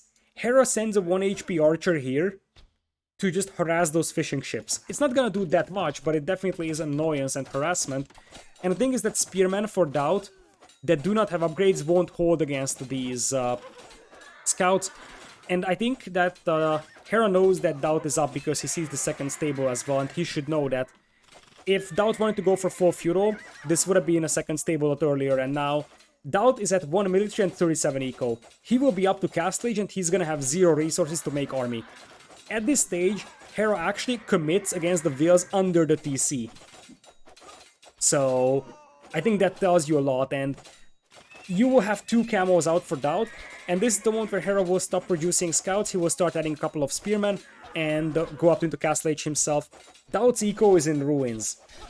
DauT's eco is just in absolute ruins. Like, you see that he's gonna be able to afford a couple of camos, but Hera's got some archers, and those camos have 2 pierce armor. The archers actually do some damage against them, and Hera just keeps adding it. Hera will go full feudal here, and he's actually able to commit versus the TC even with those scouts, because they have 4 pierce armor, and the archers actually do decent damage against these camos that don't even have bloodlines. DauT is just so dead here, I believe. He won't be able to make more camos. See, both of these stables are idle. He just can't make more because his farming eco is idle, his food eco.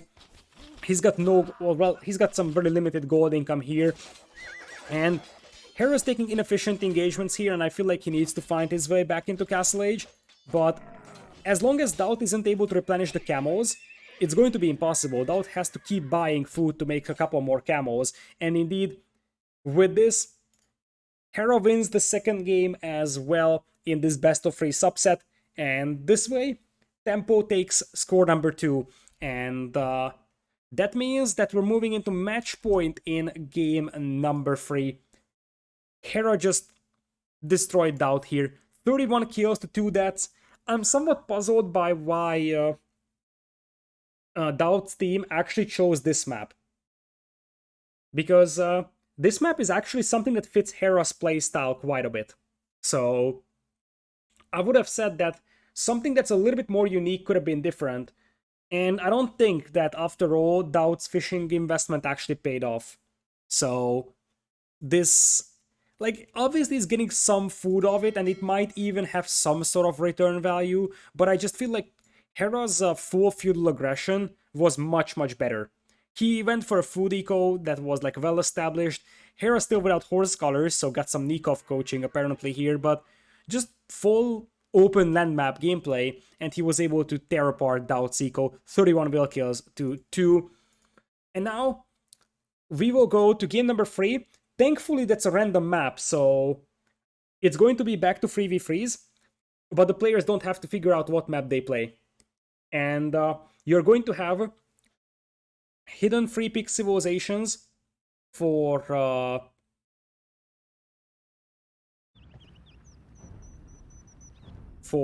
this one, but you cannot use the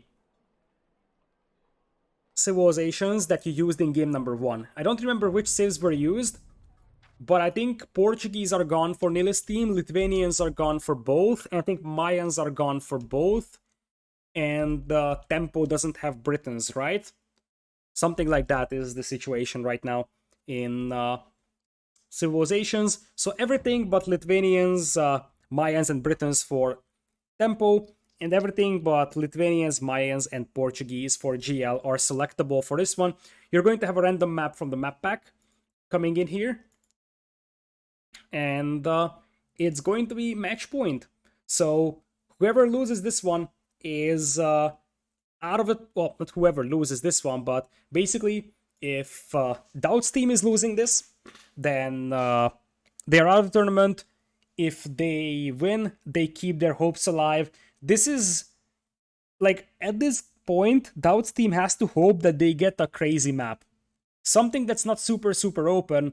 Something like PAG, for example, could be one, but they need a crazy map to have a chance at winning this one. They already called a restart, so they can't re-roll the dice on the random map, and technically they can also get Atacama, because it's just random map. So it's very possible that it's going to be a free with Atacama again, although I would kind of dislike that. Tempo still has a restart, which means that if they don't like the map that they have to play, they can re-roll the dice on it. We discussed if this is good or not. I don't think it's a good thing that you have to or you can re-roll a map with a restart, but it's not my decision, so it is what it is.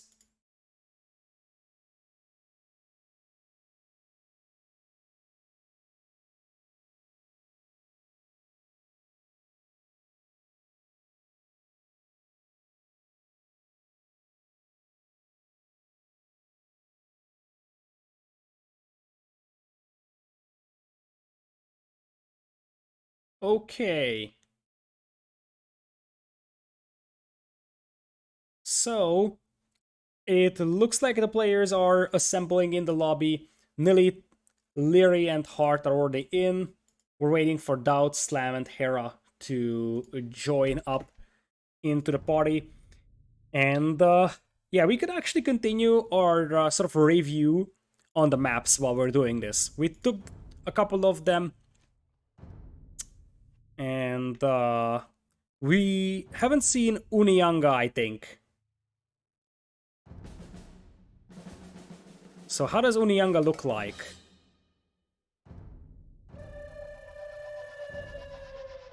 This is Unianga. It's a 1v1 version, but team game would look very similarly. Looks like an actual oasis and not the oasis that the map pool has. I have to say it looks beautiful. I don't know how you place a mining camp in here, but sure, bro. This might be the worst possible mine ever, because you can't fit a mining camp on this island. It looks beautiful, but I mean, you can't mine this gold. We haven't seen this. I am 1,000,000% sure I haven't casted a game on this yet. Like, this is the first time I'm seeing this. Otherwise, I would have already screamed about the fact that these gold mines are completely unusable because you can't fit mining camps into such tiny spaces. So, yeah, I'm not a fan of this map that much. Jamaica Z, I didn't cast that. I didn't cast, like, it may have been seen in a tournament, but I didn't cast it. That's what I was referring to. Pag, we have seen that. Pamir Mountains. What could that be? Okay, they're setting up the game, so we should have a game in a matter of moments. Thankfully, they're not actually making us wait hours and hours. This map is actually a nomad start. Feels like land nomad, just no wood. Not a fan of this map either. Alright, so let's take a look if we have a game over here. Nili, DauT, and Slam versus Hera, Hart, Leary. Decider game here. If GL loses, they're out. We will once again have, it looks like, Pocket for DauT, Slam and Nili will be playing flanks. This time, however, it seems like Hera is going to be playing flank. Actually, that was the case before as well, so neither of the teams actually flex their players. The pocket players and the flank players will remain the same. It's not 3-0 for tempo because the 1v1s do not count as one score each. The 1v1s count as a separate best of 3, so the first team that wins 2 of the 1v1s, which was tempo, in this case gets 1 point. So you have 1 win for tempo for game number 1, which was team games, and then you have 1 win for tempo for winning the best of 3 of 1v1s. One of the biggest problem I think with this tournament format is that this is not very straightforward unless one reads the rulebook, so it actually forces casters to explain this quite a lot. I mean, I don't blame viewers at all. It's actually pretty complicated, especially if this is the first time you're seeing it. I'm just saying that these are the typical scenarios where the format is interesting, but it's a little too overcomplicated, and it actually hurts from the perspective that, you know, casters are always forced to explain this every 5 minutes. So, yeah, this is actually good for like a Discord tournament where people know what they're playing, but such a complicated system for like a big tournament that a lot of casters are casting and stuff like that, and there's like a lot of viewers, it's actually somewhat complicated to make sure that everybody always understands everything. Anyways, let's continue on with the next game, and it looks like the dice was rolled on this map. I don't know the exact name, but this is one of the more standard maps overall, which should favor tempo, although technically, if you roll off your side, this is definitely a defendable map, so GL won't actually have to be afraid that much about early aggression. We'll have Hera, Leary, and Hart on the right side of the map, with Hera in Chinese, flank in teal.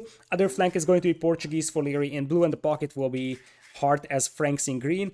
Other side, we also see Frank's pocket for DauT in yellow. We will have a Chinese for Slam in the north as well in purple. And the only difference is that Nili is going to be playing Britons. So basically, in the first game, it was Nili playing Portuguese and Liri was playing Britons. This time it is Nili playing Britons and Liri playing Portuguese. Everything else is standard. So the way that this map looks like is that you have some gold, quite a lot of gold in fact in the middle, including gold relics as well. And these are just rocks here. So there are like very, very narrow choke points in the middle. Technically it's possible to void yourself on the outside relatively easily. And that will allow you to be safe on the outside, maybe even allow the pocket to go for a fast castle. The pocket only needs to do some small walling, like namely over here. The middle is also cracked terrain, so buildings in there actually take extra damage. So it's hard to hold the middle, but oftentimes players will expand because before you actually get your trade up, you will probably have to go for trade here eventually if the game is very long. But before you get the trade up, such extra gold can help you quite a bit, making sure that you don't run out of gold before you have a like reliable trade up yourself. So it's going to be a Nili versus Liri setup in this case. In the first game it was a Liri versus Slam and the Nili versus Hera setup, so the flanks are also sort of flipped. Chinese mirrors will be there on the north, so that's basically all. The map is standard in terms of starting resources, by the way, but you have a bit less gold to work with back at home. So it's only 4 or 5 plus 4 instead of 7 plus 4 plus 4. So limited gold available at the starting location.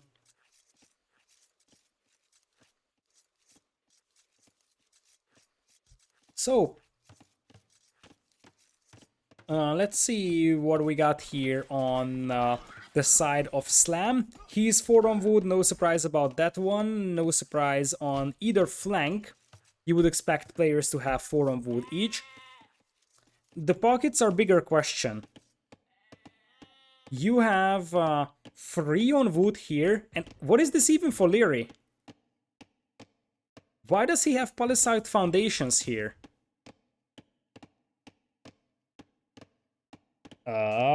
Interesting. Like, what's the plan? He's actually placing these on the cactus. That's something I noted. I just don't know why. Like, what's the point of this one? No one knows. Anyways, 3 on wood for hearts, so he probably wants to play with scouts and not a fast castle. Other side, DauT is 4 on wood. So it's very possible DauT will try to fast castle, and I actually think that if your teammates wall off the entire side, not like how Slam is doing, but for example, like this, and Nili also does the same thing on the other side, and then DauT just needs to wall off here, and he could go for a fast castle safe. Now, here's the deal. This is actually a very, very narrow opening here, so it's still possible that what DauT and Slam will do is sort of a team wall here, and they will wall like that.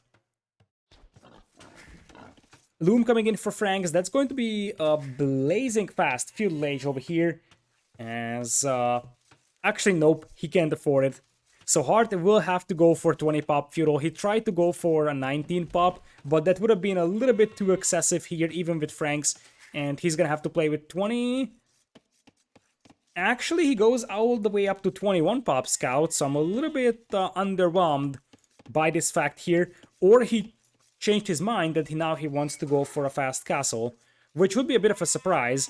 Nope, it's just going to be 21 pop Scouts, so for whatever reason... Is it? What is Hart up to? This is very late for a Scouts build, and now he's adding farms, so I was right. He changed his mind, he wants to go for a fast castle now. Maybe they anticipated that... Nili, let's talk about this.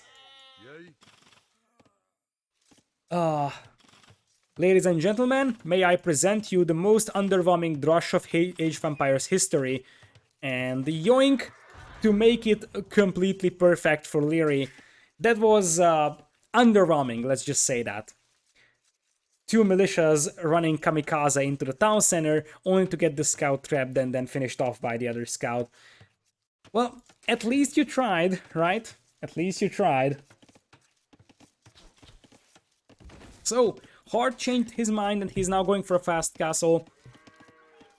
Whereas on the other side, it looks like indeed DauT is going for the fast castle as well. North, we will have Slamboy with full walls for him. The problem is that Slam is walled, but DauT isn't. So if Heart actually goes for scouts here, Heart could have destroyed DauT. And I really don't like the fact that there is a miscommunication here between the GL members, that there's massive openings here. And no one actually bothered to deal with those. If any of the Tempo members went for an aggressive field age play, GL would be dead.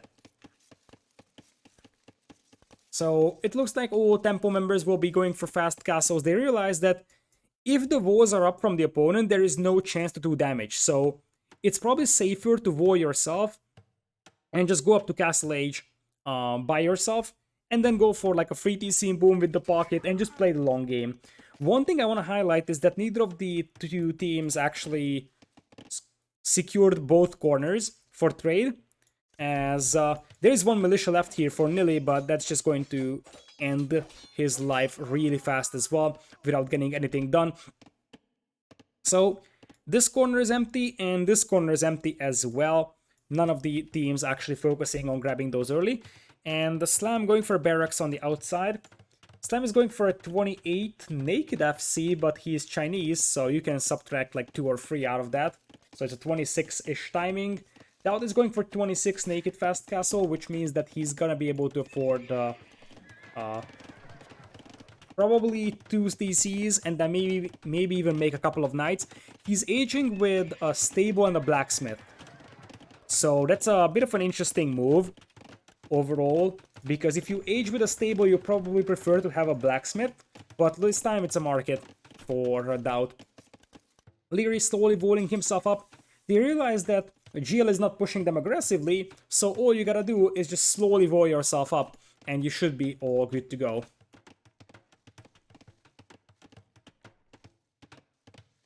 So, now it looks like Hera's going to start adding archers once he clicks up, but everybody, as I said, is just going for fast castle.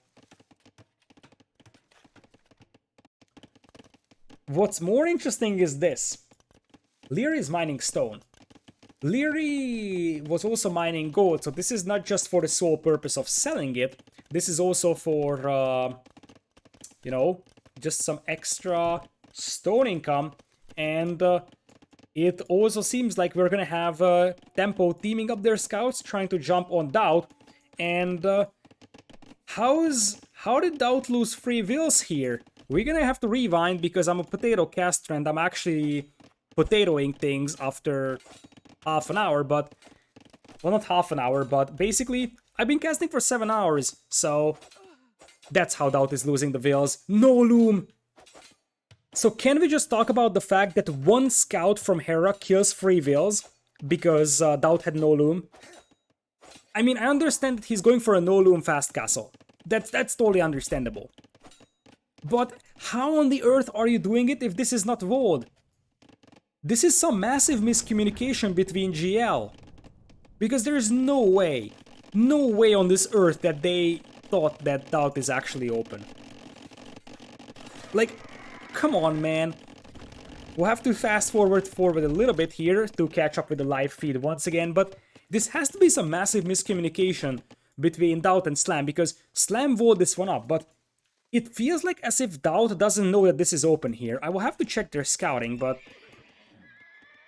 wait a second. Maybe DauT doesn't know. Maybe DauT doesn't know there is an opening here. Oh my goodness. Maybe they didn't know.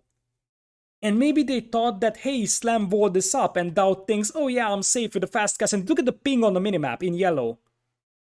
I think this is the moment that they're realizing that this is actually open here in the middle. Because the thing is that if you look at Nili, he never walled this crossing. Nili never scouted this crossing. For Slam, never scouted this crossing. Not a single GL member scouted this crossing.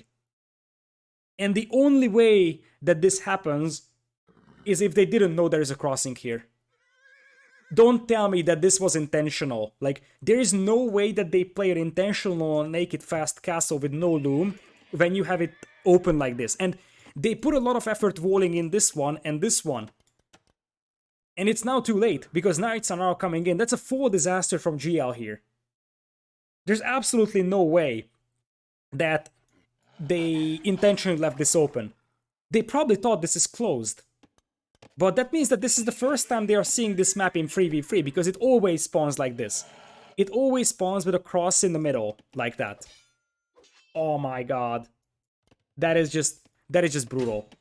And if you add the fact that right now Hera is kind of stomping Slam here on the other side, right now it's 6 versus 0 crossbow numbers. And yet, the thing I was surprised about is that GamerLegion A, Viper, Taro, and Jordan played the exact same map. And they played the exact same fast castle strategy as well, but they had walls. So, I don't know, maybe GamerLegion B didn't talk to GamerLegion A or something like that. Or, like, there is two options. Either there was miscommunication between DauT and Slam, and each of the players thought that the other one walled the middle, or the alternative is that they didn't know that there is an opening there. So, crossbows coming in here for Nili, but look at the walls of Leary. I love these walls. Full house walls or stone walls. And Leary actually is going for organ guns, so it looks like Leary isn't even going to play standard, but let's be honest, organ guns might work out nicely here, especially if you got a 2TC boom behind it. DauT is going to be delayed. That's the biggest thing here. That DauT is not dying, but he's going to be delayed. Heart has the most untouched boom ever, whereas on the other side, DauT is going to be forced to make a monastery, and apparently the people that were on the POV streams also believed that this was actually closed in the middle. Which means that this is the first time GamerLegion B sees this map in 3v3. Because this map always spawns like this. Always. It's like one cross in the middle, and then the outside rim. Oh, that's a disaster. So now, Nili is trying his best to push Leary here. He actually picks off a will or so. Leary lost one will in this game so far. But Leary right now is just going for the organ gun masterpieces, and look at this. They can just have a free walk into DauT's base. This is too late for DauT now, like, Slam has to divert all his forces to defend the middle, but he will be able to clean this one up still. I mean, if Slam cleans this one up, DauT needs to wall this ASAP, because until this is open, units will just keep trickling into the base of GL. Now, truth being told, Tempo is also playing open, so you got every chance for GL to run into the back of Hera's eco. It's not like Hera's team actually walled a lot more than DauT's team did, but still, organ guns now coming in here with mangonels. Britain crossbows with 8 range will be able to outrange them nice and easy, but still, organ guns, especially once you have good numbers of them, they should be able to win out against crossbows. Still, that's going to be a Siege Workshop in for Leary. Leary is having a hard time here versus Nili, though. I don't think that the organ gun play is actually worth it that much. 3 TCs will be there for every GL member. We already have 3 for all Tempo members. Heart even is up to 4. And this is what I was referring to. DauT has to bother with these knights attacking him. And look at how annoying this is. Hera brings in 1 crossbow just to harass those storm miners. And the thing is that at this point, DauT is going to be delayed. That's the big thing. And Heart will have an untouched room. Look at the resource for Heart. He's going to click to Imperial at about 75-ish vills, which is not super amazing, but he can keep adding vills from 3 more TCs while he's going up. Leary pops out the mangonel, hits the edge of that group of crossbows, as Nili will try to run away, eats a big mangonel shot. The vill goes down, but the mangonel will more or less finish off the task, as the organ guns will be able to force the crossbows back. DauT is also adding TC number 4, but as I said, it's one word, delay. DauT was delayed so badly here that now he's in trouble. And look at this, crossbows from Hera coming in, as he even takes this little hill, fires down heals against DauT's knights, do not have a single upgrade. Oh my goodness, Tempo is stomping their opponents here.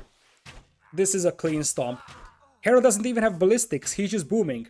He's making crossbows, but he's like, okay, I am better off booming other than just adding the ballistics, and you can see that Hera is actually getting closer to the base of DauT. 4 crossbows slip past, and now they should be able to hit the back of DauT's wood line, and Heart, as I said, has the most untouched boom that I've seen in a long time.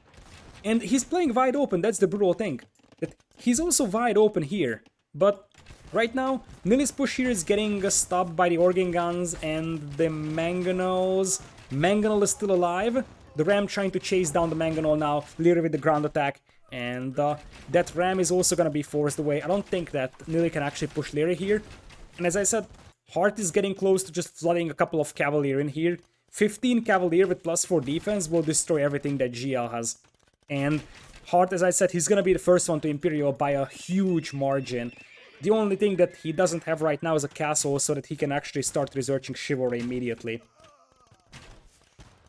Is it admin win for GamerLegion B because Leary sent Stone to Heart? I don't think that slinging is banned. But I don't think slinging is banned.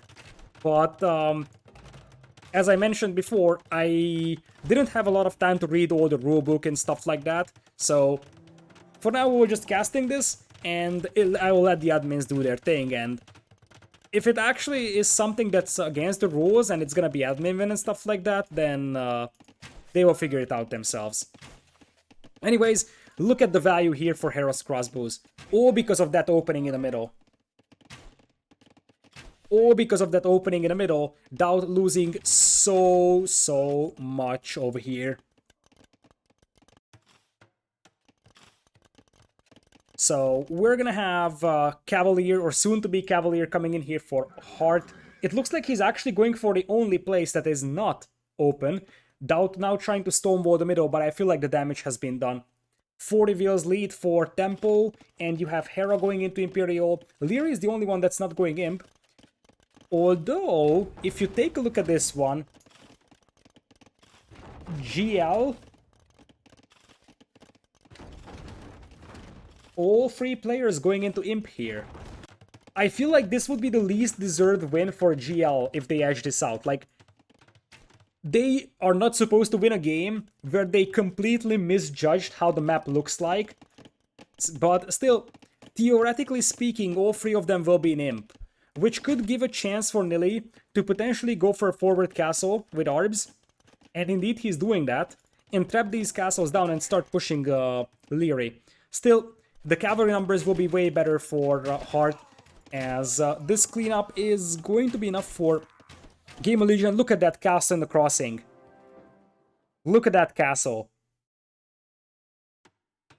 That is beautiful, and I did mention that the gold in the middle is also very important, and now we have Cavalier. I feel like now the thing for Heart is that he will just try to break into the base of Slam here and destroy Slam. Because the organ guns are definitely counterattacking Nili, and Heart is fully boomed. 118 vills. DauT is up to Imperial, but DauT has 9 knights compared to 15, and in comparison, you already have Heart clicking into Paladin. So Paladin is gonna be in for Heart shortly after DauT gets Cavalier. I just feel like Heart's position here is a lot better, and Slam basically at the same Imperial Age timing as Hera does, goes for defensive castle. Knights actually find a couple of vills here from Hera, as DauT now tries to secure the middle even more so with some stone walls. This castle is probably gonna go up for Heart with some quick walls. Indeed, he comes with the quick gates. Leary, also on the way to Imperial, goes for the organ guns. That's going to make my computer lag because of all these projectiles. Still, Nili is going to be faster to Imperial, and Arbalest should melt these organ guns. So there is a chance actually for GamerLegion. Because one thing is sure, they're behind by 50 vills. But I am not necessarily a big fan of the organ gun unit composition against Britons. Especially when Britons have Arbs, and there's quite a lot of Cavalier coming in and no meat shield in front of those organ guns. There is quite a lot of them. Heart is gonna have Paladin in a matter of moments. Arbalest now in for both players on the north, as Heart is sort of sacrificing some of his Cavalier to try and get through the walls. Will be unsuccessful. The defense is actually very nice here for GamerLegion. DauT tries to stonewall the middle to just prevent the opponent from accessing this gold in here. On the south, Nili is in with the Arbs, but considering that they're not pushing Leary immediately, Leary is gonna have quite a lot of organ guns out here, and he's getting close to getting to Imperial. And it looks like we're going to have trade being set up by both teams. As I said, the extra gold in the middle is nice, but it's not a decisive advantage. It's going to be good to mine until you get your trade up, but it's going to be about the trade. Nili is going to lose a couple of wheels here, and remember that sustained fights is not something that GL can afford to take, because their eco is much weaker. And indeed, Nili is losing a couple of wheels here, getting a proper DauT castle up here, 60%, and Nili is gonna pull more wheels. But even the wheel reinforcements are being intercepted, and Nili is losing a huge amount of wheels here. On the north, it looks like we have a siege ram push being assembled by Hera, something that Slam will try to react, but he's gonna be slower at that. We already have pod in for our green player, pod in halfway in for DauT. Right now it's a 50 wheels lead for Tempo, army numbers are pretty close, but I think pod in Organ Gun is something I like more than pod in Arb though in the long run. North, Hera seems to be playing a 1v1 versus Slam anymore, and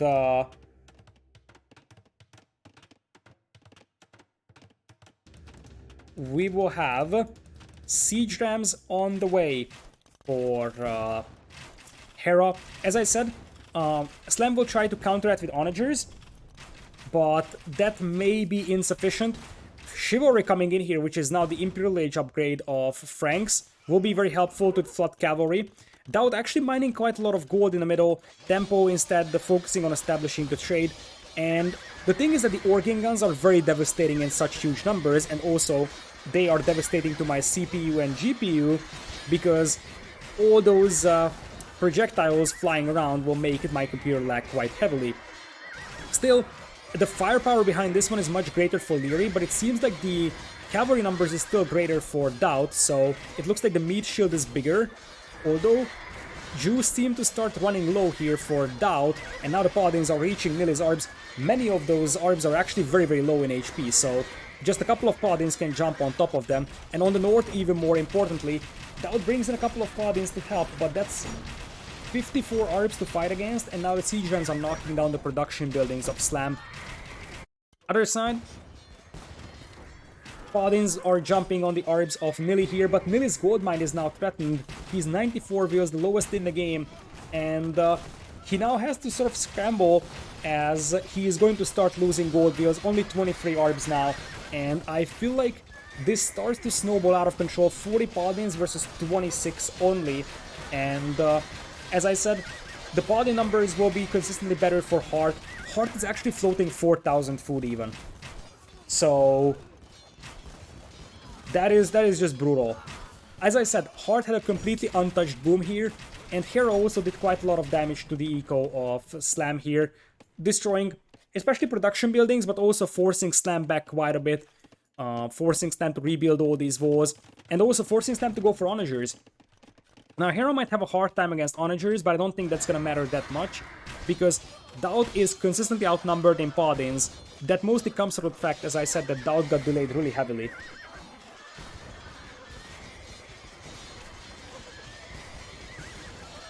So now Nili's eco is just collapsing, and I feel like the GG is going to be imminent, because this is not a thing that DauT and Slam can win 2 versus 3. Right now, Heart is ahead of DauT, Leary is light years ahead of Nili, and Slam is at best even with Hera. Hera, I think, might be slightly losing this fight on the north, but Hera has a lot of space to fall back to, so all Hera needs to do is just play this game slowly and make sure that you delay the push of Slam here as much as possible. And GL is now moving out here to the middle. They already have a weaker eco, and it's possible that just a couple of paladins will just wreck this entire economy. And now bombard cannons are out for Leary to support here, try and take that castle down. Paladin numbers are actually steadily increasing for DauT, and he's up to 50, but oh, that's actually a bit of a misplay here from Tempo. They allow those paladins to jump on the organ guns. Still, the firepower is brutal in this one, and also the arbs for Nili are getting annihilated. Other side, it looks like a castle is up here for Hera, and some paladins arrive from Heart to take down some of the onagers. other onagers are still in here for Hera, so he can get some nice onager hits in if he wants to. And as I said, army numbers are still pretty close, but look at the trait count. It's getting better for Heart's team, and as I said, all Heart needs is 1 unit here to clean this entire thing up. They know about this one, it's just a matter of focusing it down. Nili comes in with the forward castle as he brings in the bombard cannons to level Nili's base. Nili is without eco, or without army. So, 60 eco, the best thing he can do is try to reboom and maybe sling his teammates, but I'm really unsure if that's gonna be enough, because the thing is that even if you sling Slam or DauT, resources are not the issue for DauT or Slam. The problem is population space. Like, they're just getting outnumbered really badly. 520 population against 439. And if Nili secures this gold and stone, he's gonna have some nice extra resources to work with, and Nili won't be able to access those. And as I said, you just need a couple of paladin in here, and suddenly this gold income also starts disappearing for GamerLegion. 416 vills versus 340, better army, and I feel like, as I said, this is not a fight that can actually be sustained here for GamerLegion, as the frames are probably almost as low as Nili's will count in this game. So, well, Nili actually has 70 vills still. So, in theory, if DauT is able to hold this one, Nili has a chance to reboom. But it's going to be awfully hard. It's gonna be extremely hard. In fact, I think next to impossible. Because these paladins are killing vills now, as GamerLegion falls behind by 100 vills. And there is just one step ahead advantage here for every single tempo member. Trebs are already out here to take this castle down. GL will run out of gold, and you see that DauT's paladin numbers are sort of disappearing, down to 22. And on the other side, Heart is at a steady 40, 50 paladins. And Slam isn't able to push Hera enough here. The thing is that Hera is definitely falling behind compared to Slam here, but that doesn't matter because all Hera needs to do is just hold out here and let Nili and Heart finish off the game on the other side. Tempo Storm will win 3-0 here. Very, very convincing set overall from them.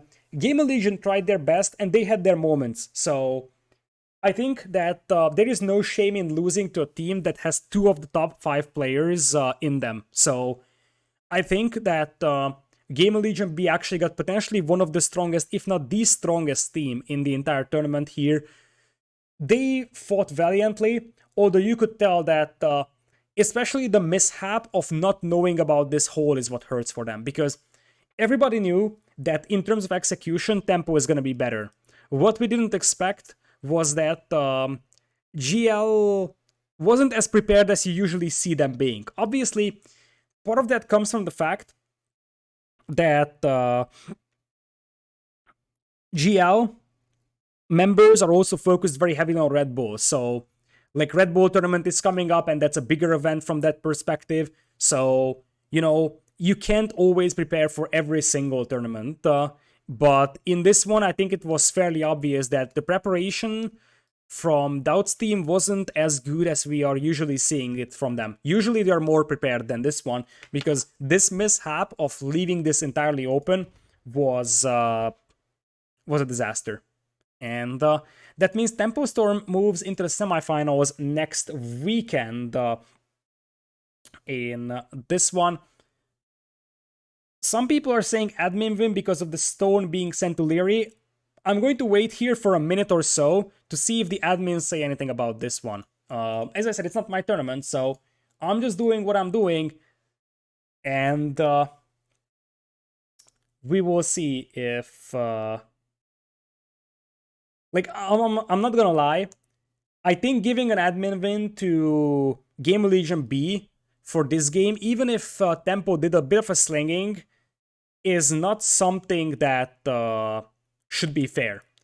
Because I understand that it's against the rules.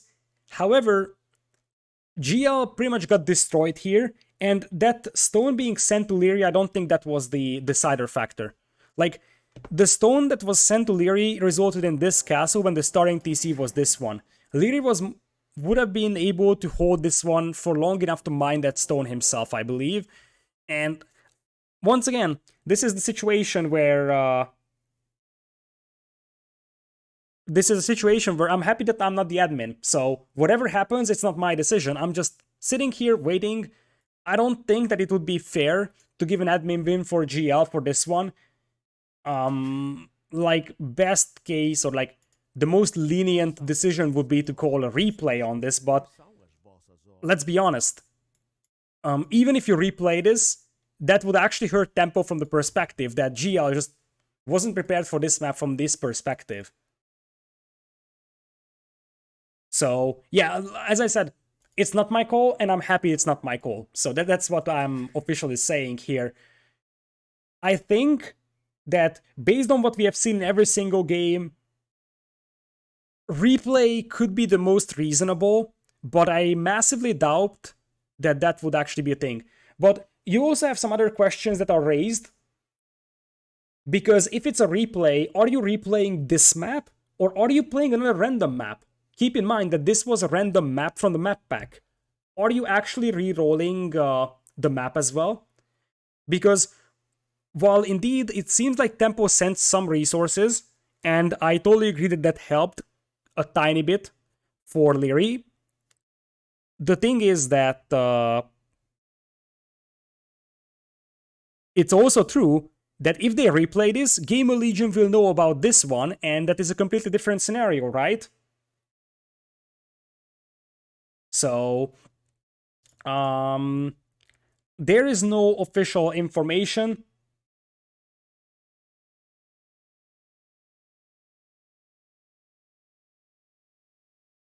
So we don't know yet. Let me ask about it here. What is up with the admin win / slang discussion? So if you have a couple of minutes, hold on here for a moment, because we don't know if we're actually going to see a replay here. We are going to have to wait for this one. The admin is typing, so we will have to wait until then. And it looks like the players are discussing it. I don't think, like, realistically speaking, the way that this series was shaping out, it seems very unlikely that that even if they replay this, GamerLegion will be able to swing it back. It's absolutely true that Lear was slung some stone in Castle Age, and that helped get that castle up. But that's a tricky thing, because indeed the Tempo team actually did some slinging that is against the rules, but on the other hand, I don't think that this game was decided on that. So this game was decided on this one. Replaying this specific map is not something that I think is fair to either side, because Tempo won this because of this hole here, basically. That's why they won this. I would say that if they replay, they have to do a random map replay, because this was a random map from map pack as well. But yeah, as I said, I'm actually very, very happy that I'm not the admin making the decision on this one, because well, you know, these are the situations where it's like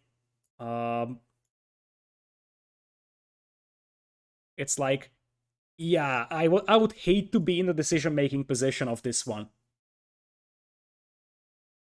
So no sign of any information just yet. I think do we actually see Leader received 1000 resources in the entire game.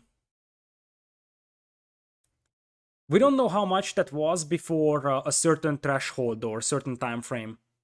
So yeah, the thing is that this sling actually is against the rules. I think in Castle Age you can only send resources to a player that's Feudal Age or Dark Age. But on the other hand, you gotta debate if that was the reason why GL lost that game overall. As I said, I don't really want to take sides in here. I think that it's not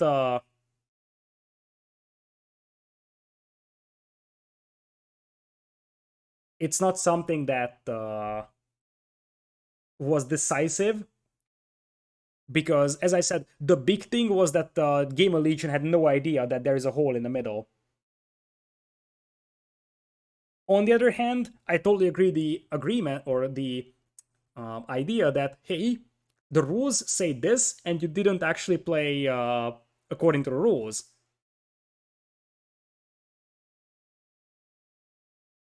Okay.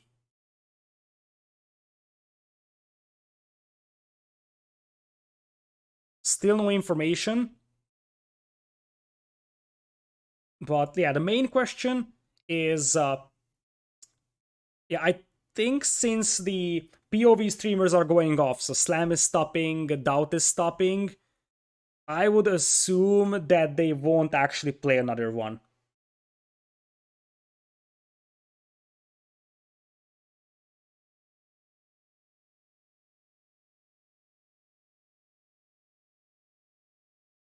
But we are going to wait an official word from the information.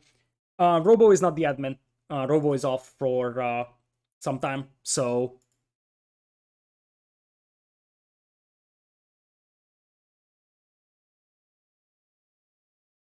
yeah, it's not Robo doing stuff. But as things stand, it looks like basically everyone is stopping. So unless I hear back from the admins in the next 1 minute or so, I'm going to conclude that the players also decided that it's going to be a 3-0. Okay, so Nili told that the no admin win, and he's okay with that. I think that that's probably the best case scenario for the admins, because the thing is that, as I said, um, GL could complain that indeed Tempo did something that's against the rules. On the other side, as I said, this wasn't the difference maker. This was the difference maker, and I did mention that this is the map that I think GL deserved to win the least, because they had no idea about this hole, and everything could have fallen apart. If Hard goes for scouts, he just destroys DauT entirely. But with that being said, it very much seems like GamerLegion will say that, okay, we were behind, we would have probably lost it anyways, and they will just sort of forfeit this game if this is the situation. Once again, I'm just happy that I'm not in a situation like this one, that I have to make a decision upon this one. GL said that, okay, that sling wasn't that decisive, and GG, well played by Tempo, and they are the ones advancing to the next round. Tempo, however, has to be careful about you know, the slinging rules next time, because as you saw it over here, it actually caused quite a lot of chaos as well. And in a much more problematic situation, it could have actually meant an indeed an admin win. Because the thing is that it's very hard to determine how much slinging actually influences the game. Because you might just say, hey, it's only 100 stone, but maybe that 100 stone is what you need for a life-saving defensive castle or stuff like that. So there's absolutely no way of telling how even just a single bit of resources being sent influences the game overall. But at this point, the conclusion is that you're going to have the tempo moving forward. Official admin decision, I am going to be reading it out as it was written. So I'm going to quote admins. It won't be a replay or admin loss, but it will result in a minor reduction of Tempo Storm's prize money. So this is what the admins decided upon. It's their call. Well, yeah, this is what we're gonna have to live with. So Tempo Storm moves into the next round of the tournament, and with that, they'll be facing the winner of ROR versus Suomi. I'm not going to say that out loud because I want these to be spoiler free, but that set is also going to hit my YouTube just as this one. So hopefully you enjoyed. And next weekend, so that's the 22nd and 23rd of May, we will have the semifinals and the grand finals of this